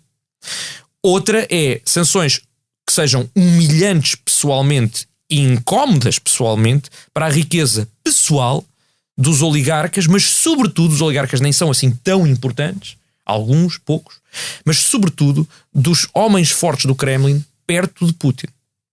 E aí nós temos 2 problemas. O primeiro é que a União Europeia foi longe, mas não vai tão longe como poderia ou como deveria ir, pela simples razão que isso significava um tipo de registro de riqueza que as elites europeias não querem. Não querem. Nem para elas próprias. Nem para elas, nem para os offshores que existem. Não é? Portanto, nós vimos o que aconteceu com os Panama Papers, por exemplo, e o que não aconteceu. Não é? Portanto, há muito escândalo, há nova legislação, passos muito importantes, mas um registro europeu de todo o dinheiro, por exemplo, os vistos dourados, não é? Nós tivemos uma sanção a uma pessoa com uma conta de 242 euros. Então, e o património todo o património que foi imobiliário que foi comprado com vistos dourados, há algum património associado a alguém perto de Putin pessoalmente? Nós só teríamos uma forma de o saber, que era coligir todos os dados em Portugal com todos os dados que a União Europeia tem com listas de indivíduos. E se isso for feito para a Rússia, isso pode ser feito em sanções para qualquer país. Para o Irão, para a China, para a Arábia Saudita, para a Alemanha, para a Suíça, para o Reino Unido, não é? Para indivíduos que, por uma razão ou outra, fuga fiscal, lavagem de dinheiro, ligação a cartéis, uma série de outras coisas, e, portanto, isso tem implicações gravíssimas a nível da receita, a nível do mercado interno, a nível dos fluxos financeiros, a nível da confiança dos mercados, e, portanto, a União Europeia avançou muitíssimo, mas não tanto quanto poderia e talvez quanto deveria, se efetivamente o que quer é ter sanções que afetem de tal maneira pessoas próximas de Putin que haja efetivamente pressão real sobre ele. Mas portanto, outro tipo de sanções, por exemplo, as sanções estas mais gerais, as energéticas e todas as... Certo. As sanções e a guerra levarão seguramente a uma crise energética. Sim. Mais de preço do que de mais de preço, mais sim, do que falta, supply, portanto, exatamente. Do que abastecimento, mas de preço, sim. É uma crise alimentar, e essa sim de fornecimento e não só de preço, no Médio Oriente e em África sobretudo, e é uma nova crise migratória se esta crise alimentar se agudizar, a que se junta ucranianos, juntar-se-ão outros. Até onde é que a Europa e os Estados Unidos poderão suportar tudo isto sem ficarem eles próprios enfraquecidos neste processo, que quase tão enfraquecidos como a Rússia, de alguma forma, e sem perderem o apoio das opiniões públicas, que é sempre importante dizer, porque isso é uma das coisas que eu na análise nunca vejo. Não há nada mais volúvel e fugaz do que as opiniões públicas, e parece que é uma lição que nunca se aprende. Claro. Bem, em relação à parte energética, eu acho que nós vamos ter aqui um redesenhar se quisermos, da geopolítica energética na próxima década, por várias razões. Primeira, porque isso até pode ter sido um dos fatores a impelir Putin a fazer isto agora, é que a transição energética na Europa, que era essencialmente o governo russo tem uma economia, eu não sei, não tenho os números presentes comigo, mas a dependência no extrativismo, do extrativismo é brutal. É absolutamente brutal para o PIB. Absolutamente brutal. E, portanto, a transição energética acelerada... Há quem diga, aliás, que esta guerra, uma das principais preocupações do Putin era exatamente essa. É a transição energética como... ser demasiado rápida. O momento em que a Rússia perde a sua... Acredito. Portanto, a Rússia já estava com uma crise económica grave, está muito dependente de divisas. A Rússia percebeu o que é que aconteceu à Venezuela, por exemplo. Em relação ao preço. A Rússia percebeu o que aconteceu ao Brasil. Que acabou de salvar a Venezuela, provavelmente Maduro acabou de salvar, o mundo dá muitas voltas. É muito mais democrática. Tornou-se muito mais democrática de repente. Pois lá está, é porque a clareza moral, eu não gosto de whataboutismos, é uma falácia lógica, mas a clareza moral às vezes leva a que as pessoas sejam muito inconsequentes, porque temos uma enorme clareza moral com Putin, como devemos ter. Sim. E temos muito menos clareza moral com o príncipe Mohammed bin Salman na Arábia Saudita. Ou com Nicolás Maduro. E vamos tendo clarezas morais que têm que mudar, tendo em conta outras clarezas morais. E Putin, o mundo é complicado, e Putin, que é um troll, não é? Literalmente, ele adora a coisa que ele mais gosta, a pessoa que lhe mais satisfação política e pessoal lhe dá, todos os biógrafos dizem isto, é apontar a hipocrisia do Ocidente. Para dizer, sobretudo para consumo interno, a quem tem laivos de democracia, eles não são melhores do que dizer, estão a ver, olha, não fizeram com que o Kosovo fosse reconhecido e agora vêm dizer que reconhecer um território num outro território soberano é uma coisa idiota. Pois, estão a ver como eles bombardearam a torre em Belgrado, mas agora nós bombardeamos a torre em Kiev e eles vêm dizer que isto é inaceitável porque é os meios de comunicação. Estão a ver como eles diziam que é direitos humanos, mas depois agora vão todos achar que o Maduro é muito amigo e até já vão comprar petróleo ao Maduro. Portanto, nós somos maus e não nos compram petróleo, mas o Maduro já não é mau e a ele compram petróleo. Portanto, tudo isto dá-lhe muita satisfação pessoal. Vamos tirar isso. Em relação às sanções, eu acho que há aqui um problema grave, que é as companhias que saíram, se não voltarem à Rússia nos próximos 3 a 5 anos, por uma variedade de razões. A Rússia pode não querer os contratos foram quebrados, portanto agora teria que haver indenizações. É uma série, a Halliburton, a Baker Hughes, a Schlumberger, e acho que houve mais uma quarta, que são as grandes empresas que fazem os serviços de logística e de manutenção e que têm o know-how técnico para a gestão dos campos petrolíferos. Saíram todas. A Rússia não tem essa expertise própria. Não a tem, subcontrata. A China não tem essa expertise. E a Rússia e a China não vão conseguir desenvolver esse know-how, sobretudo com os mesmos custos que havia. E, portanto, nós vamos começar a ver que a própria exploração e exportação de óleo a médio prazo, de petróleo sobretudo, mas também de gás, vão começar a diminuir para a Rússia. E isso é grave, certo? A Rússia, mesmo que continue a poder vender, por exemplo, à China, está a vender a uma fração do preço que vendia à Europa. A China pode até... É o que acontece quando o continente fala com os produtores, não é? Quando se tornam fornecedores únicos do continente, o continente depois controla o preço. Aliás, todas as grandes... O continente está a falar o hipermercado e todos os grandes hipermercados que fazem isto depois controlam o preço porque controlam a procura. Portanto, a China ganhará um poder negocial junto da Rússia muito grande, e a Rússia pode ter uma diminuição das suas divisas que vêm dessa exploração. Do ponto de vista, eu já agora gostava só de dizer isto, do ponto de vista alimentar, eu acabei de ler uma coisa que me deixou ligeiramente mais tranquilo, que tinha a ver com o mercado de futuros do trigo. E quando nós dizemos, e eu fui uma das pessoas que disse, e aliás comecei a escrever sobre isso, 25% do trigo mundial vem dali, 25% das exportações de trigo vem dali, mas apenas 1% do trigo mundial vem dali. Ou seja, 25% das exportações, mas a maior parte do trigo não é exportado, é produzido localmente. Ainda assim, numa série de países, nos grandes produtores. Isto significa que, número 1, o impacto é ligeiramente menor desse... Mas terá um impacto do preço, não é? Terá um impacto do preço. Agora, o que aconteceu foi que, por causa do mercado dos futuros, há 4 meses atrás, 5 meses atrás, quando já havia crispação, o mercado dos futuros disparou. Isso deu um incentivo a uma série de agricultores em sítios como o Egito ou a Índia, 2 grandes, enormes produtores de trigo, para começar a produzir mais nos últimos 3 meses. Está um começo de um debate, mas que não vamos começar aqui porque era um podcast inteiro sobre os efeitos que eu acho que esta guerra pode ter por essa e muitas outras razões no processo de globalização. De globalização, exatamente. Que podem ser negativos num caso, positivos no outro. Por exemplo, a autossuficiência alimentar, do meu ponto de vista, voltar à mesa em vários países. É uma coisa positiva, ao contrário de muita gente achará que não é. Eu acho que é uma coisa positiva. Poderá ter um efeito estranhamente corretivo do processo de globalização, ou disruptivo em mau sentido. Possivelmente. Eu aquilo que acho é que neste momento isto está talvez a forçar-nos a ter mais cedo uma série de debates. Não é? A pandemia já começou um debate sobre as longas cadeias de produção e a dependência na China. E a não autossuficiência e os sistemas logísticos just in time, não é? Portanto, nós costumávamos ter... Isso significa uma reconfiguração do... Agora estou a entusiasmar na discussão, mas isso significa uma reconfiguração do próprio capitalismo. Sim, e portanto, mais uma vez, estas guerras são importantes, e uma guerra a seguir uma crise económica e a seguir uma crise pandémica tem efeitos claros. Isto vai ter uma relação... É impossível isto não vir a ter estes 4 anos para a Rússia.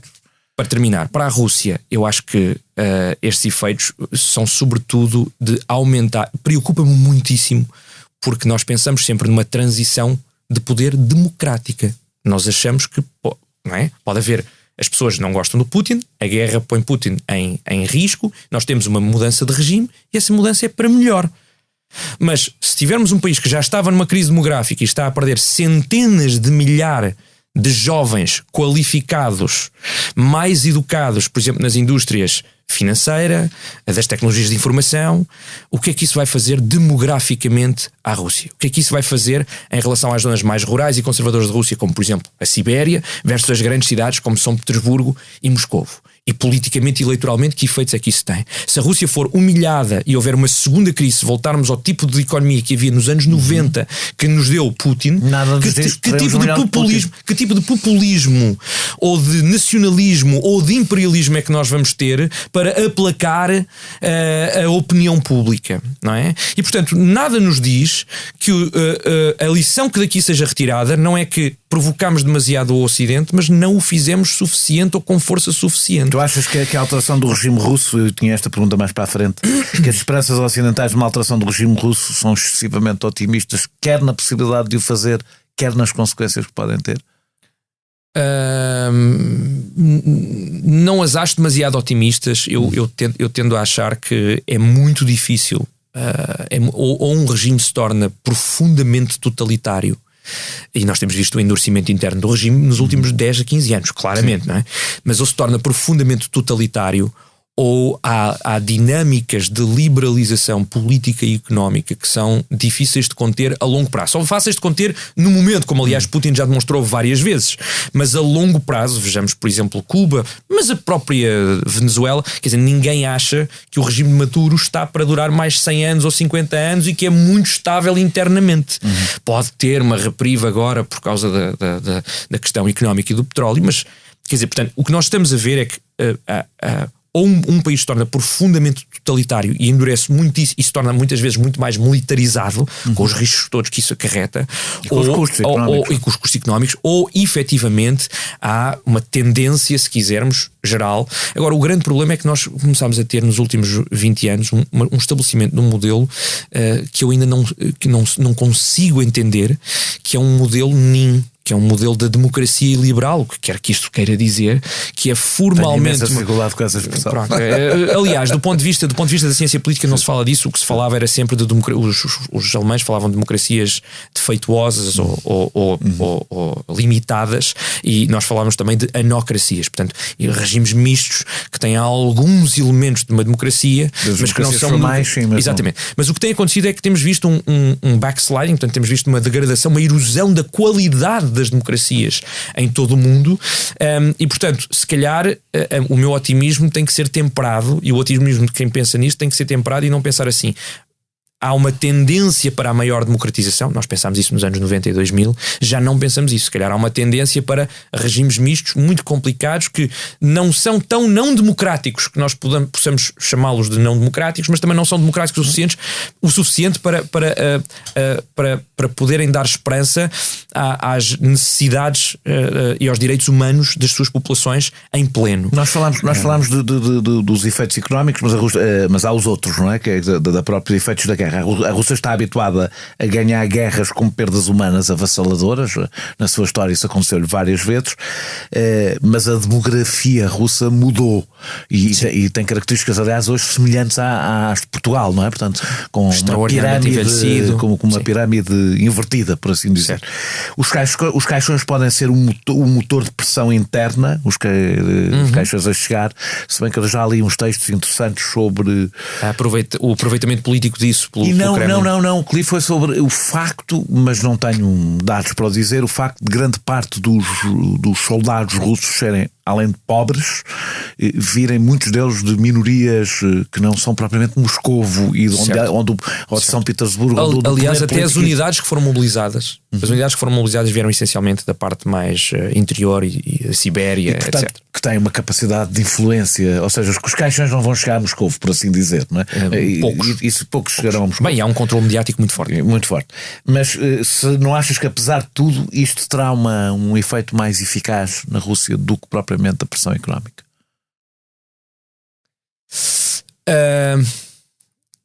Isso está dependente de haver uma forma. Portanto, uma questão é o sofrimento da população e os desejos da população, mas protestos orgânicos, e eu agora não quero soar como o Sr. Putin, são possíveis. Foram, aliás, 2011, 2012 em Moscou. Tomaram totalmente de surpresa Putin. Putin tem que sair. Centenas de milhares de pessoas na rua. Putin nem sequer entendeu que isso podia acontecer, não é? Medvedev também não. O Ocidente também achou. Aliás, nem tínhamos sequer um plano preparado. Navalny torna-se efetivamente uma figura nacional e um espinho. Navalny estava há anos a tentar, já tinha um blog há anos, fazia os exposés há anos, não é? Até havia um ambiente mediático mais propício a isso, não teve tração absolutamente nenhuma, porque ele era muito nacionalista, extraordinariamente nacionalista. Nunca teve uma carreira política por causa disso, e teve a sua ascensão política e popular nesses protestos. Portanto, pode haver protestos, mas muitas vezes, se não houver um movimento social organizado e uma alternativa e uma visão de para onde é que isso pode ir ou deve ir, como por exemplo havia claramente na Primavera Árabe, digamos, por exemplo, na Tunísia ou no Egito, é mas muito difícil. Mesmo aí houve, e como sabemos, depois quem tomou houve conta... contra-forças, etc. Mas... E as próprias forças, a Irmandade Muçulmana rapidamente se apoderou, porque era a organização que existia e capaz de tomar o poder. Aliás, Putin, sabendo isso, criou uma juventude política partidária ultranacionalista russa, Nashi, que é, ou seja, o Kremlin começou a criar, após as revoluções das cores, não é, das revoluções coloridas, começou a criar estes movimentos para dizer: pronto, então se vai haver protestos, também vai haver contra-protestos. E se alguém tomar conta dos protestos ou da narrativa, não toma sozinho. E portanto começou a fazer estes movimentos para o Kremlin, que nem sequer era uma questão em 2013 ou 2004 ou 2005, isso nem sequer era uma questão. Portanto, eu tenho alguma dificuldade em ver esta questão dos caixões, porque isso eram precisos várias coisas que não estão no terreno. Era que isso fosse essencialmente em zonas onde isso tivesse um impacto mediático e cultural grande, e dois era que tivesse que haver uma organização, ainda que mínima, ainda que muito cerceada, de uma oposição que neste momento está a ser absolutamente desmantelada. 3 era que houvesse um ambiente mediático com pouquíssimo conteúdo independente, que não há de todo na Rússia. E quarto é que a população que mais sabe passar à volta desse controle e ver mídia internacionais e usar VPNs e que viaja e que consome globalmente e que percebe a tragédia disso e que consome notícias internacionais, está essencialmente a ir-se embora da Rússia. É jovem, é altamente qualificada e está a ver as suas indústrias a serem dizimadas pelas sanções e está a sair embora quando pode, porque pode. E portanto isto leva a um endurecimento ou um conservadorismo maior, parece-me, e a uma eficácia menor disso que é sempre um fator em qualquer guerra, mas será menor. Para lá dos recursos financeiros e materiais que consumiu, a derrota soviética no Afeganistão foi assumida como uma humilhação nacional e um sinal de fraqueza que foi rapidamente aproveitado. No mesmo ano, em 1989, o Bloco Soviético começou a desmoronar-se e a URSS acabaria pouco depois. É comparável, ou seja, mesmo olhando para tudo isso, é comparável ao que se pode assistir com esta guerra? Eu creio que não, por duas razões.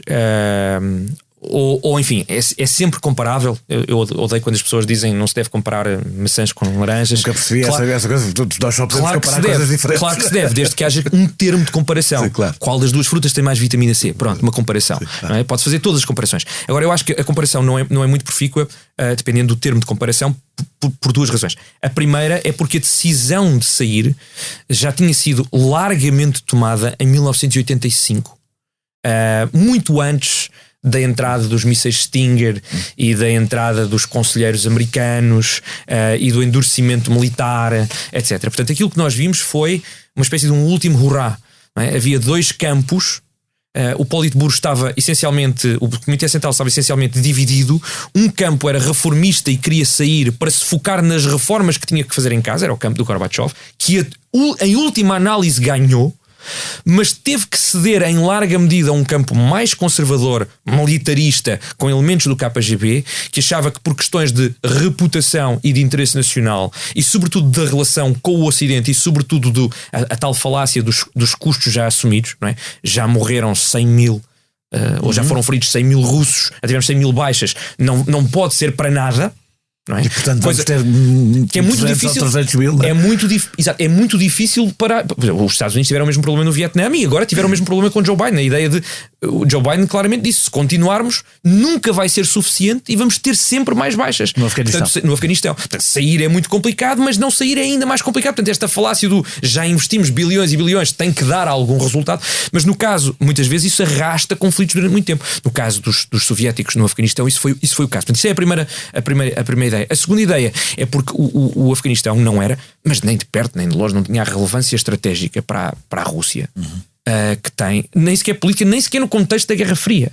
A Ucrânia tem a frota do Mar Negro na Crimeia. A Ucrânia tem uma bacia industrial e de extrativismo mineral, supostamente agora sabemos com reservas energéticas profundamente importantes, talvez as segundas ou terceiras maiores na Europa, a seguir à Noruega, de hidrocarbonetos, tem uma base industrial importante, tem uma população muito maior, tem acesso ao mar, é uma porta de entrada para a União Europeia ou para a NATO, o que para a Rússia isso é muito complicado.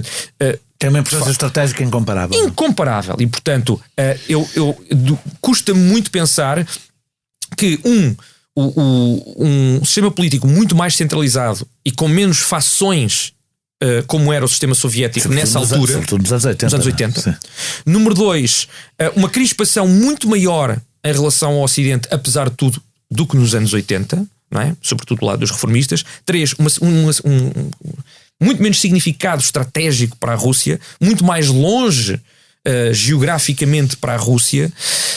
Efetivamente não me parece que seja o caso, e sobretudo porque depois há um papel que no Afeganistão nos anos 80 era absolutamente irrelevante e hoje é absolutamente crucial, que é o papel da China para a Rússia hoje. O Azerbaijão, a gente vai falar da China mais à frente. O Azerbaijão parece ter violado o cessar-fogo na região de Nagorno-Karabakh. A percepção de que a Rússia é um gigante com pés de barro pode fazer escalar outros pequenos conflitos regionais e ambições territoriais de secessões. Ou seja, de repente a Rússia, o Putin pode ter aberto uma espécie de caixa de Pandora onde começa a aparecer problemas em várias frentes. É curioso porque se nós olharmos para... Eu não sou um historiador militar, mas gosto de ler história militar. Se nós olharmos para guerras que tiveram, sobretudo para a Rússia, mas em geral, guerras que foram perdidas ou que tiveram desfechos muito abaixo daquilo que era esperado, pensemos na guerra russo-japonesa, por exemplo, pensemos, olha, na guerra de inverno contra a Finlândia, e na guerra do Afeganistão em menor caso, aquilo que acontece é que há sempre uma ideia de que, afinal isto é um tigre de papel. Afinal, se calhar, o poderio russo pode até nem ser verdade, mas a ideia é que isso tem efeitos muito graves em relação às relações diplomáticas com outros países. Em relação à Ásia Central e ao Cáucaso, parece-me que é claramente o caso, por duas razões. A primeira pode nem ser pela questão do poderio militar russo, mas da distração. A ideia é, já estão 150 a 190 mil tropas ali. Já não podem mandar para aqui. Podem, mas quer dizer... mas muito poucas. O grupo Wagner não vai vir todo para aqui, por exemplo. O grupo Wagner, para quem não sabe, é um grupo de mercenários muito próximo. Para quem usa muito o Batalhão Azov como argumento, anda ideologicamente bastante próximo do Batalhão Azov nas suas convicções. Mais ou menos o equivalente. É o equivalente para fazer uma empresa de mercenários muito próxima de Putin. Muito próxima de Putin. Portanto, podem ver isto como só uma questão de timing. Portanto, a ideia é, o timing, a Rússia está distraída, está muito ocupada, tem muitos meios empregos ali, está economicamente muito enfraquecida por aquele conflito, a sua capacidade de responder a vários outros conflitos, sobretudo se forem, entre aspas, menores do ponto de vista do significado estratégico, provavelmente é mais pequena. É? O olho de Sauron, não é? Que só pode estar num lado de cada vez, não é?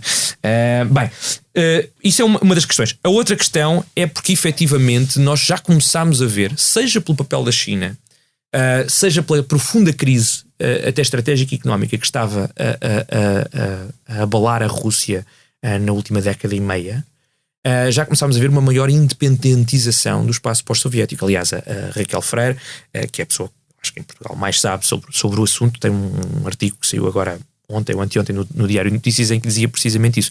Putin já não tem, se calhar nunca teve, mas já não tem primazia, nem sequer uma importância estratégica como achava que tinha no espaço pós-soviético todo. A questão de Nagorno-Karabakh é sintomática, mas também muito sintomática. Por exemplo, talvez até mais sintomático é o Cazaquistão.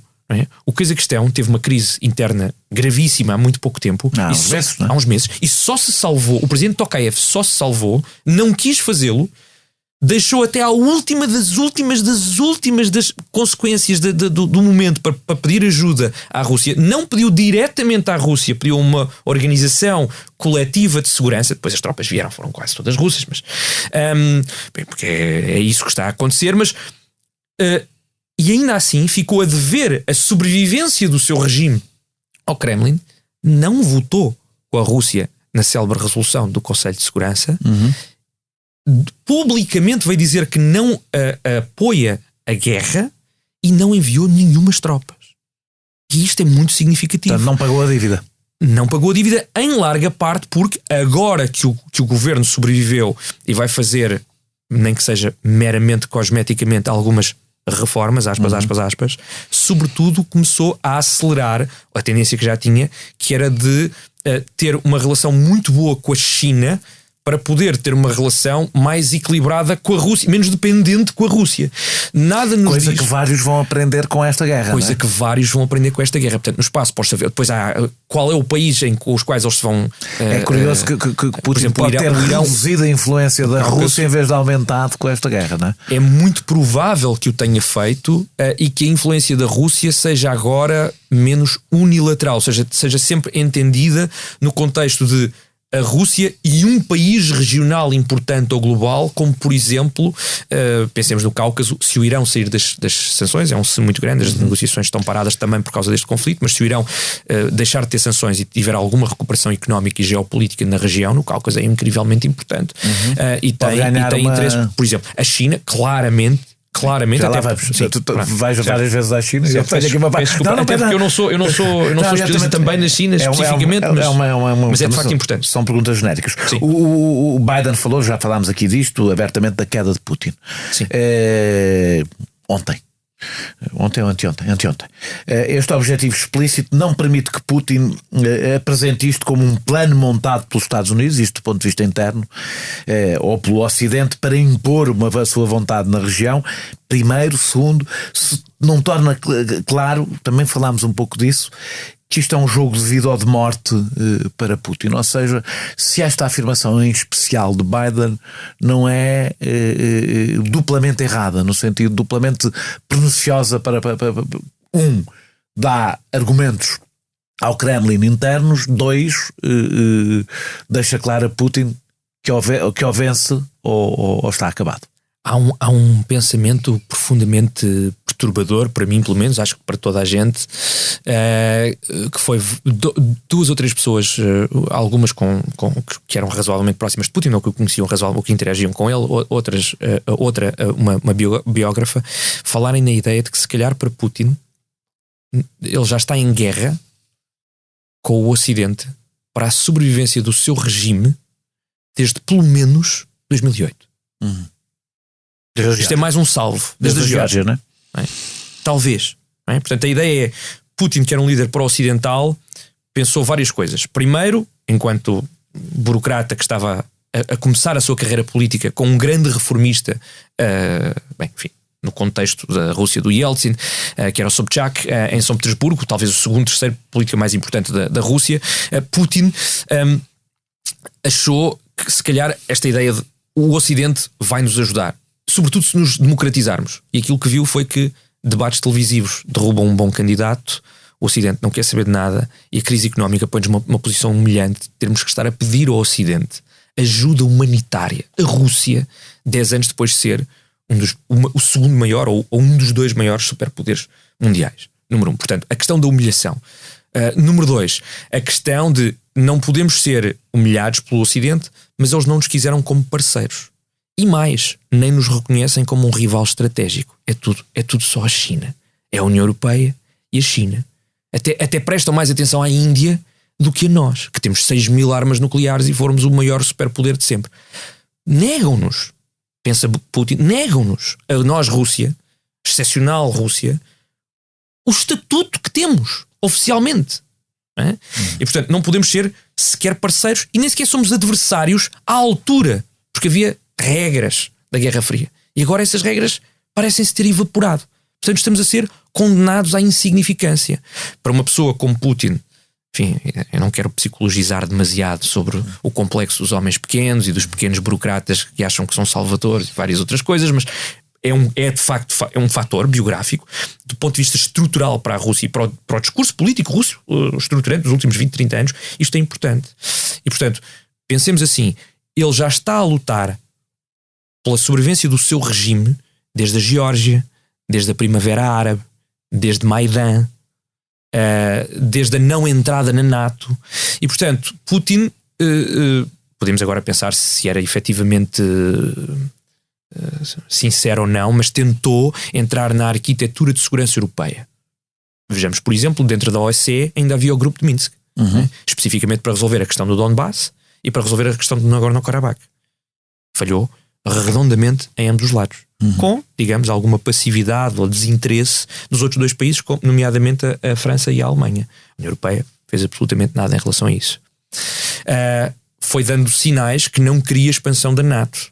Houve uma expansão da NATO para os Bálticos, com sucesso, e ainda bem, para os Bálticos, agora, mas houve uma política idiota de dizer a porta está aberta e estamos muito interessados na Geórgia e na Ucrânia, vai levar muito tempo, o que deu capacidade de resposta a Putin, não é? Que não deu no caso dos Balcãs, porque não havia nada para o dissuadir. Pode manter a NATO fora do conflito e, portanto, é um conflito limitado. Portanto, do ponto de vista de Putin, eu acho que ouvir ele tem efetivamente, aliás, como um agente de contra-informação que vem da cultura do KGB, ele vê conspirações contra a Rússia e contra ele e contra o regime. Na cabeça dele são as três coisas a mesma coisa, embora não sejam, em todo lado, não é?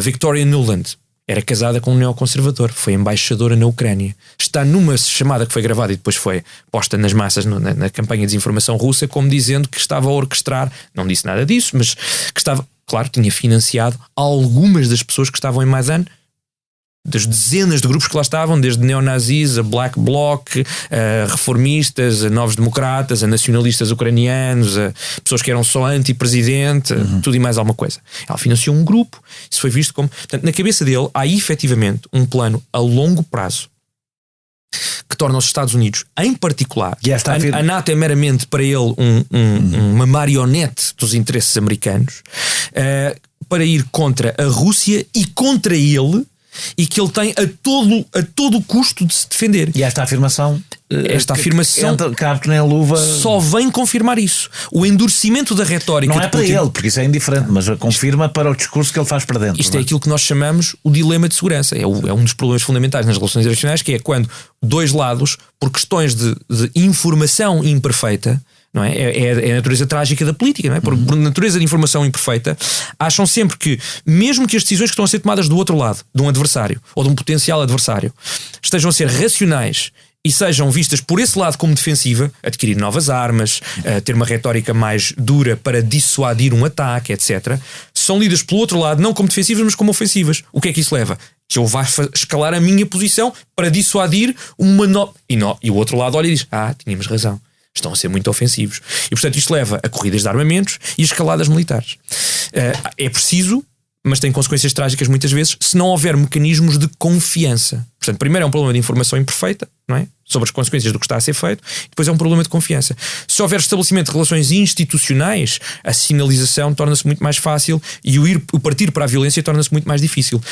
Nós, neste momento, acabamos de expulsar a Rússia, ou a Rússia acabou de se expulsar a ela própria, ou a Rússia acabou de tomar uma decisão que poderia prever que iria causar isto e nós fizemos exatamente o que deveríamos fazer, mas expulsámos a Rússia de todas as partes, de todos os quadros institucionais onde poderíamos ter alguma coisa para mitigar o dilema de segurança. Não ganha a importância da existência de um mediador. Cada vez mais importante. Só pode ser a China, ou não? A meu ver, mediadores pode haver vários. Não, mas mediador, aliás, eu estou mediador a falar credível. Que tenha poder junto às duas partes. Ou seja, um mediador a sério tem que ter poder junto às duas partes, caso contrário é um mero. A Turquia tem alguma importância nisto, mas dificilmente será na Turquia ou pela Turquia. Muito pouco. Chegará lá, exatamente. Não é? Aliás, como Israel, como o Papa, e portanto, tem que ser a China, com enorme surpresa minha, até as Nações Unidas não se têm revelado, têm tido um trabalho atrás dos bastidores particularmente importante, que nós só daqui a 10 ou 15 anos vamos saber, quando escreverem muitas memórias e se abrirem muitos arquivos, etc, mas não tem sido um grande mediador, porque não tem capacidade de forçar Putin, não diga Rússia, Putin, a nada, não é? Como aliás se viu. Só pode ser a China. E a China neste momento tem um problema grande, que é, eu acho que, tal como na União Soviética em relação ao Afeganistão, há dois campos, do pouco que conheço do pensamento estratégico chinês e do pensamento de política externa chinesa, há dois grandes campos. Há um campo que prefere uma via mais gradualista e internacionalista e multilateralista, e que diz, sim, a China é muito grande e vai ser muito grande e vai ser o maior país, mas não precisamos de fazer com que isso seja muito aparente. E depois há uma via que diz: não, o presidente Xi Jinping está em alta, já temos uma parceria estratégica muito importante. O que é que seria se nós agora deixássemos o parceiro da mão? Além disso, temos enormes estratégias, o timing é ótimo para nós, de todas as maneiras, nós vamos ter ganhos de qualquer das maneiras. E portanto, a China até agora ainda não se decidiu. Os Estados Unidos durante muito tempo estiveram a tentar empurrar a China por trás das cortinas para ter um papel de mediação mais forte. E a China foi resistindo. Okay. Precisamente porque eu acho que a resposta a este debate ainda não estava feita. E número 2, porque efetivamente o campo que parecia estar a ganhar internamente é o campo mais próximo de Xi Jinping e um pouco mais, não vou dizer agressivo, porque não é essa a questão, mas mais decisivo em tomar um lado, embora mantendo uma retórica muito equidistante. E parece-me que isso a acontecer, isso leva-nos a um problema, é que a China está a ver que quem está a ganhar com esta guerra, que não é a China, ou seja, a China está a ganhar mais do que toda a gente, mas o único outro país que está a ganhar, os Estados Unidos, por exemplo, em relação de energético, em relação à NATO, isso pode levar, em relação à não autonomização estratégica da União Europeia, pode levar à ideia de que os Estados Unidos podem não querer uma resolução tão rápida deste conflito. Eu não... É possível, certamente que há pessoas nos Estados Unidos que têm dito... Até vou pôr a Casa Branca. Biden nos Estados Unidos tem... A Casa Branca, eu acho... vamos pôr isto desta forma. Tudo o que tem sido feito pela Casa Branca até agora, que poderia ser interpretado como isso, tem pelo menos mais uma interpretação igualmente plausível de sinalização estratégica para a Rússia, especificamente. Estou a falar, por exemplo, para a China também. A vida de Biden na Europa, sim, não foi, isso ninguém pode dizer, que teve como objetivos contenção e apaziguamento. Ou seja, apaziguamento não. Foi basicamente, atirou achas para a fogueira. Pode ter vários objetivos. Se ele estiver convencido que a Rússia pode estar a escalar, prestes a escalar, ou para o patamar das armas de destruição maciça, em particular químicas, ou para um ataque mais perto da fronteira. Tinham havido drones que já tinham passado 2 ou 3 vezes o espaço aéreo polaco. E portanto a ideia de aquilo que eu li muito sobre a Casa Branca nos últimos 3 dias é que esta ideia que está aqui uma aliança extraordinariamente ténue. Por um momento temos a NATO toda e a União Europeia quase toda ou toda, e alguns países fora da União Europeia mais ou menos alinhados em diapasão, ao contrário de muita em gente, relação à Rússia e em relação aos Estados Unidos. Ao contrário de muita gente, eu acho, eu tenho lido e ouvido muita gente muito entusiasmada a julgar que isto que mudou essa realidade, e eu acho mesmo que isto é uma conjuntura. Até que perante uma crise económica que aí vem, a probabilidade então de ser uma conjuntura ainda maior. Washington, entendendo isso, não Biden, a Casa Branca, entendendo isso, a viagem de Biden é uma sinalização para Putin, uma questão estratégica em relação à guerra, mas é também a tentativa de manter esta coligação alinhada, mobilizada e, sobretudo, não disparando para fora do que são os objetivos. É que a primeira vez desde que esta guerra começou que há um desencontro foi depois de Biden, entre Biden e Macron. É a primeira vez, ou seja, a vinda de Biden teve como primeiro a consequência mais evidente o primeiro desencontro de discurso porque foi feita de forma canhestra por um improviso de Biden. Se não fosse, eu não sei se teríamos tido isso. E eu acho isso curioso de pensarmos. Agora, claramente, para os Estados Unidos, isto é uma oportunidade. E por isso é que eu dizia: se os Estados Unidos virem isto como uma oportunidade de ganharem pontos em termos mundiais para decidirem ou para terem como é que eu ia dizer? Não é na confrontação, mas na rivalidade com a China. Bem, uma posição que já estavam a perder. O isolamento, sobretudo após o Afeganistão, foi patente, quer dizer, a desilusão de uma série de países em relação a isso. O pivô para o Pacífico, deixando a Europa das últimas 3 administrações, 3, não teve nada a ver com o Trump, nem com o objetivo político, não é? De disengagement da Europa. O Lord Salisbury dizia: a NATO serve para 3 coisas: manter os russos fora, manter os alemães em baixo e manter os americanos dentro. E a NATO estava prestes a não fazer várias dessas coisas. Não é? Neste momento consegue fazer pelo menos 2.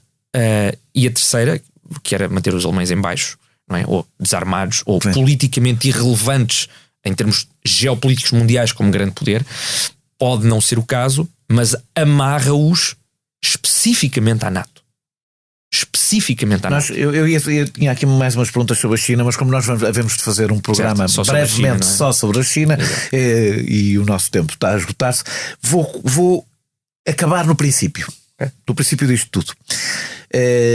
Têm sido muitos os autores que consideram a expansão da NATO para leste precipitou a invasão do Donbass e depois a invasão da Ucrânia. É a tese da escola realista que um artigo de Maschmeyer, numa edição da Foreign Affairs de 2014, é o expoente máximo, ou que o expõe de uma forma mais evidente e clara. Esta tese não coloca Putin como um ator completamente neutro deste ponto de vista, como alguém que se limita a reagir e não tem estratégia e vontade própria. Eu não sou realista. Exato, eu não sou. Não. Pois, sim, mas realistas, mas dentro do realismo é uma família teórica muito grande, comporta muitas coisas, e isso é uma forma chamada neorrealismo ofensivo. Ou realismo estrutural ofensivo. E o nome já diz muito. Tem uma visão particularmente pessimista, tem uma visão particularmente instrumental das instituições. As instituições, Mearsheimer, um dos seus artigos mais importantes, mais famosos, é porque é que as instituições europeias não funcionam. Portanto, basicamente isto é muito bonito, mas no que conta é o poder nacional, e todos os países vão lidar com o interesse nacional e acumular o seu poder nacional o máximo possível. Confesso que subscrevo. Pois, mas é que o problema é o que é que... Não subscrevo do ponto de vista político e moral, subscrevo do ponto de vista da análise da realidade. Só que eu acho que Mearsheimer deixa várias coisas importantes de lado, como se elas não fossem importantes, e elas podem até não ser a dimensão mais importante. Claro. Mas o argumento dele tem vários problemas. Um deles é porque vê agência, sobretudo na NATO e nos Estados Unidos, e portanto retira agência a Putin, mas também retira agência ao grande motivo, ao grande motor do processo de expansão, que não foi nenhum nem outro. Foram os países que andaram a fazer lobbying durante uma década para entrar. E esses países são... O problema do realismo estrutural é que só olha para os grandes poderes, porque acha que os outros todos são... É irrelevante, quer dizer, há 3 ou 4 poderes que contam e o resto seguem todos. Portanto, ou são contra ou são a favor. Mas... Tanto torna Putin como um mero, ou como alguém desprovido de uma vontade que não seja a reação à realidade que aparenta, como faz desaparecer todos os... E que assume uma racionalidade, exatamente, e que assume uma racionalidade estratégica mais ou menos unívoca, não é? Putin quer X, porque qualquer líder de qualquer país importante quer X. Não é? Ou não quer Y. E isto nem sempre é verdade, ou pelo menos a forma como isso se declina na prática com as consequências importantes não é sempre verdade, não é? Agora, dito isso, eu acho que a expansão da NATO não é a causa da... Isto é a forma como nós também dizemos as coisas. Pretexto, não é? E às vezes até pode nem ser o pretexto principal, mas a questão não é essa. É uma das coisas que facilita isto. Claro que Putin podia... Pensemos assim. Porquê é que não pomos a coisa deste ponto de vista? Há uma amiga minha, negociadora das Nações Unidas, que é particularmente próxima da posição russa, entende particularmente bem a posição russa, e dizia, não, mas isto para a Rússia é uma questão de sobrevivência a longo prazo. A longo prazo, é uma sobrevivência. Eles acham isto mesmo como uma questão de sobrevivência. Eu disse, mas tens a noção que não é uma questão de sobrevivência, é uma questão de estatuto, que é muito diferente. Eu não sei se... Equacionar as duas coisas. Sobre isso, há aqui uma dúvida. A Rússia é talvez dos poucos casos que antes de ser que é um império antes de ser uma nação. Ou seja, a Rússia só existe enquanto nação como império. Coisa que não acontece mesmo na maior parte das nações que tiveram impérios, não é? Certo. Sim. A não ser que pensamos numa colonização interna e pensamos nos britânicos e pensamos nos americanos e tal. Mas sim. Okay. São um império não no sentido de terem colónias ultramarinas. Exatamente. Mas são um império de nação, colonização interna, não é? E a minha dúvida é, de facto, se a Rússia enquanto nação sobrevive a uma redução drástica do seu império. E eu tenho a ideia que na Rússia existe um pouco o sentimento, não posso estar enganado, que existe um objetivo para lá do que já são as suas atuais fronteiras, como aquilo é um país, com muitos países dentro, não é? Certo.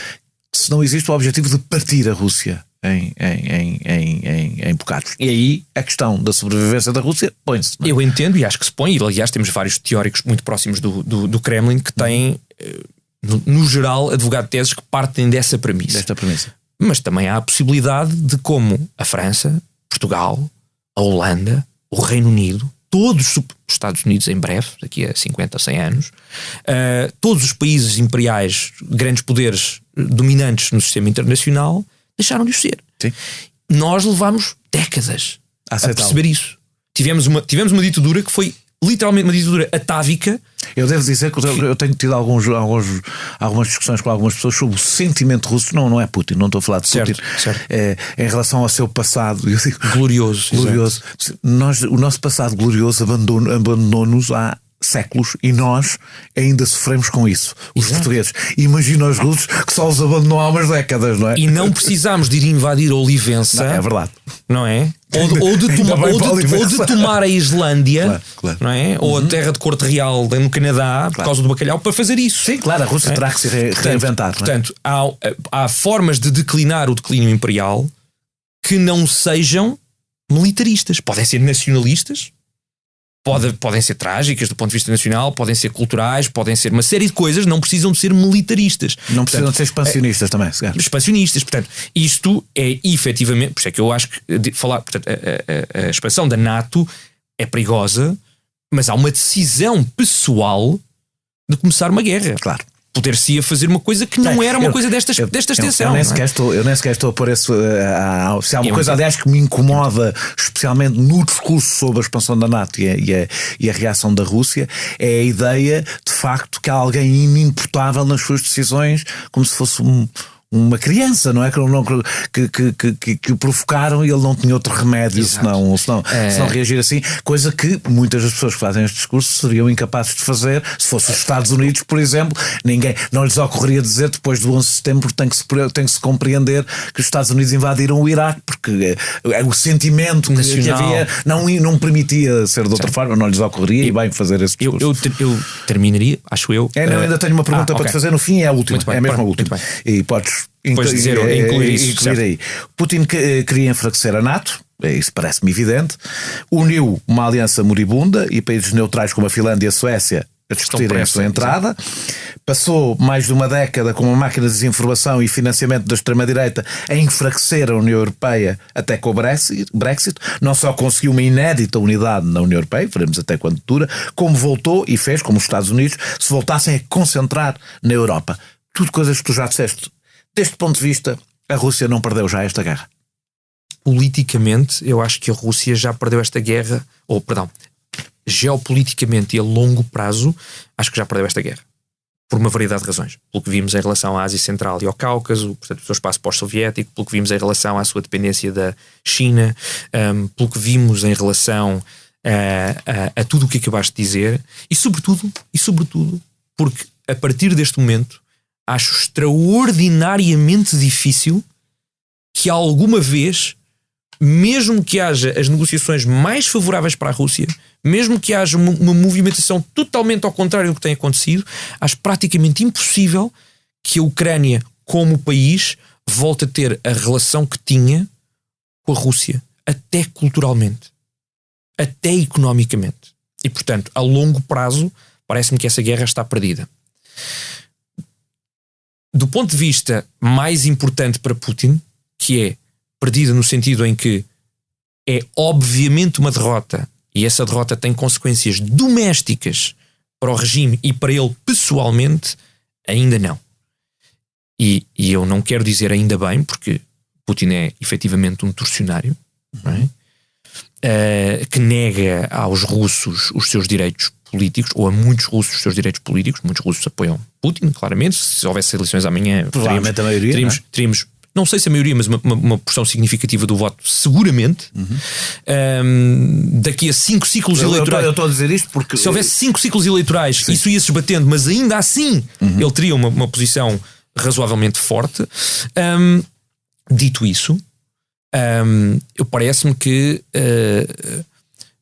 o grande erro aqui é nós tentarmos simplificar o conflito, não é? É dizer, o conflito ou tem uma vitória ou tem uma derrota. O conflito tem um objetivo central, que é, vamos dizer, a expansão da NATO ou a desnazificação da Rússia, da Ucrânia, ou seja o que for. Um dos pais dos estudos críticos para a paz, Johann Galtung, um senhor com 80 e muitos anos, mas que ainda escreve, tem uma parte importante das suas teses tem a ver com o que ele chama a complexidade do conflito. Ele inclusive tentou fazer uma pequena equação, estamos a falar nos anos 60, tentativa de ser científico, sobre isto, e o que ele dizia era, até um certo ponto, pois há complexidade a mais, o que torna um conflito muito mau, mas até um certo ponto, a coisa melhor para um conflito é complexidade. Quanto mais assuntos, até um certo ponto, quanto mais beligerantes ou mais assuntos, até 2 ou 3 intervenientes e até 4 ou 5 assuntos, melhor é, porque temos mais pontos de entrada para construir a paz. Conflitos que se tornam o que ele chamava conflitos essenciais, ou tu ou eu. Ou sobrevives tu ou sobrevivo eu. E há um discurso que eu sinto, ou tens razão ou eu não tenho. Há um discurso na opinião pública, sinto eu, que quer simplificar o conflito, reduzir isto a um ponto onde não há saída possível. Exatamente. Ou a Rússia ou a União Europeia. Ou o Ocidente. Portanto, isso torna estes conflitos chamados conflitos essenciais, para eles são os conflitos mais intratáveis. São difíceis de arranjar a paz porque não há meio termo, não há outras coisas em pontos políticos por onde pegar para ter algum tipo. Repare-se o que aconteceu com o processo de paz de Israel-Palestiniano. Chegou a um ponto em que não havia. Começou a ser mais fundamentalizado, mais restrito, em que já não era possível dizer não. Tudo isso fica para as calendas gregas. Portanto, Jerusalém, depois. O retorno dos refugiados, depois. E depois o que ficou é, ou aceitamos o acordo ou não aceitamos o acordo. Ou temos a capital aqui ou não temos a capital aqui. Peço desculpa. Portanto, e parece-me que esta ideia de tentar impor uma grelha de leitura profundamente simplificada não é só má para a opinião pública, como é má para a resolução do conflito ou a transformação do conflito. E isso tenho visto muito quando a conclusão do fim desta guerra, da vitória ou da derrota, é estritamente moral. Ou seja, dizer, seria moralmente inaceitável que os ucranianos, ou que nós impuséssemos qualquer coisa. Porque quando chegamos a esse ponto, a negociação não é possível, porque e portanto a guerra pode ter que ser eternizada. Pois é, porque as negociações normalmente, isto é uma coisa que me parece muito sintomática, não é? Nós tivemos, quantas horas tivemos de comentário político até agora? Umas centenas, milhares de horas, certo? Vamos continuar a tê-las durante algum tempo. Até agora nós já vimos colegas de quase todos os quadrantes nas relações internacionais a falar. Falamos de todo o tipo de mísseis, armamento, falamos da China, falamos do Cazaquistão, falamos de Nagorno-Karabakh. Até agora ainda não vi dezenas, não vou dizer milhares de horas, dezenas de horas sobre estudos para a paz, transformação do conflito, negociação internacional, modelos de negociação, questão da paz justa, complexificação do conflito, antipolarização, desradicalização. Não posso estar enganado, eu não acompanho muito, infelizmente, os mídias portugueses, mas no que tento acompanhar, nos mídias portugueses não vejo, praticamente não há. E isso é uma... E já agora nos americanos menos também. E, portanto, isso é uma questão, que é, nós se calhar estamos todos a dizer que queremos a paz, mas ainda ninguém está convencido. Os ucranianos não estão convencidos que a paz possa vir sem ser como opção militar. Os russos não estão convencidos que ela não possa vir como opção não militar. Claramente a União Europeia, que se vai rearmar, e a NATO e os Estados Unidos, que estão a achar que o principal papel é um papel militar, político-militar da aliança. Até agora o que eu gostava de saber é o que é que nós pensamos sobre a importância. Se calhar achamos que não tem importância nenhuma, se calhar é isso que estamos a dizer. É que há um campo inteiro de estudo e de análise sobre transformação de conflitos, resolução de conflitos, negociações de paz, acordos internacionais, que negociação internacional pura e simplesmente não conta. Quer dizer, é muito bonito, mas para as coisas que realmente contam, não conta. E eu recuso-me a acreditar nisso. Mas de facto fico muito preocupado porque não só não estamos a ter esse debate, ou não estamos a focar-nos nisso, como a capacidade sequer de complexificar o assunto o suficiente para começar a falar nisso está a ser extraordinariamente difícil, ou está a haver uma enorme resistência a isso.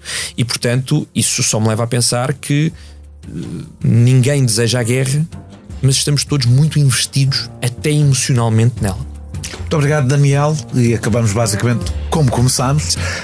Nós regressamos no próximo episódio. Até lá. Este episódio teve a produção e edição de João Martins, música de Mário Lajinha, grafismo de Tiago Pereira Santos a partir de ilustração de Vera Tavares.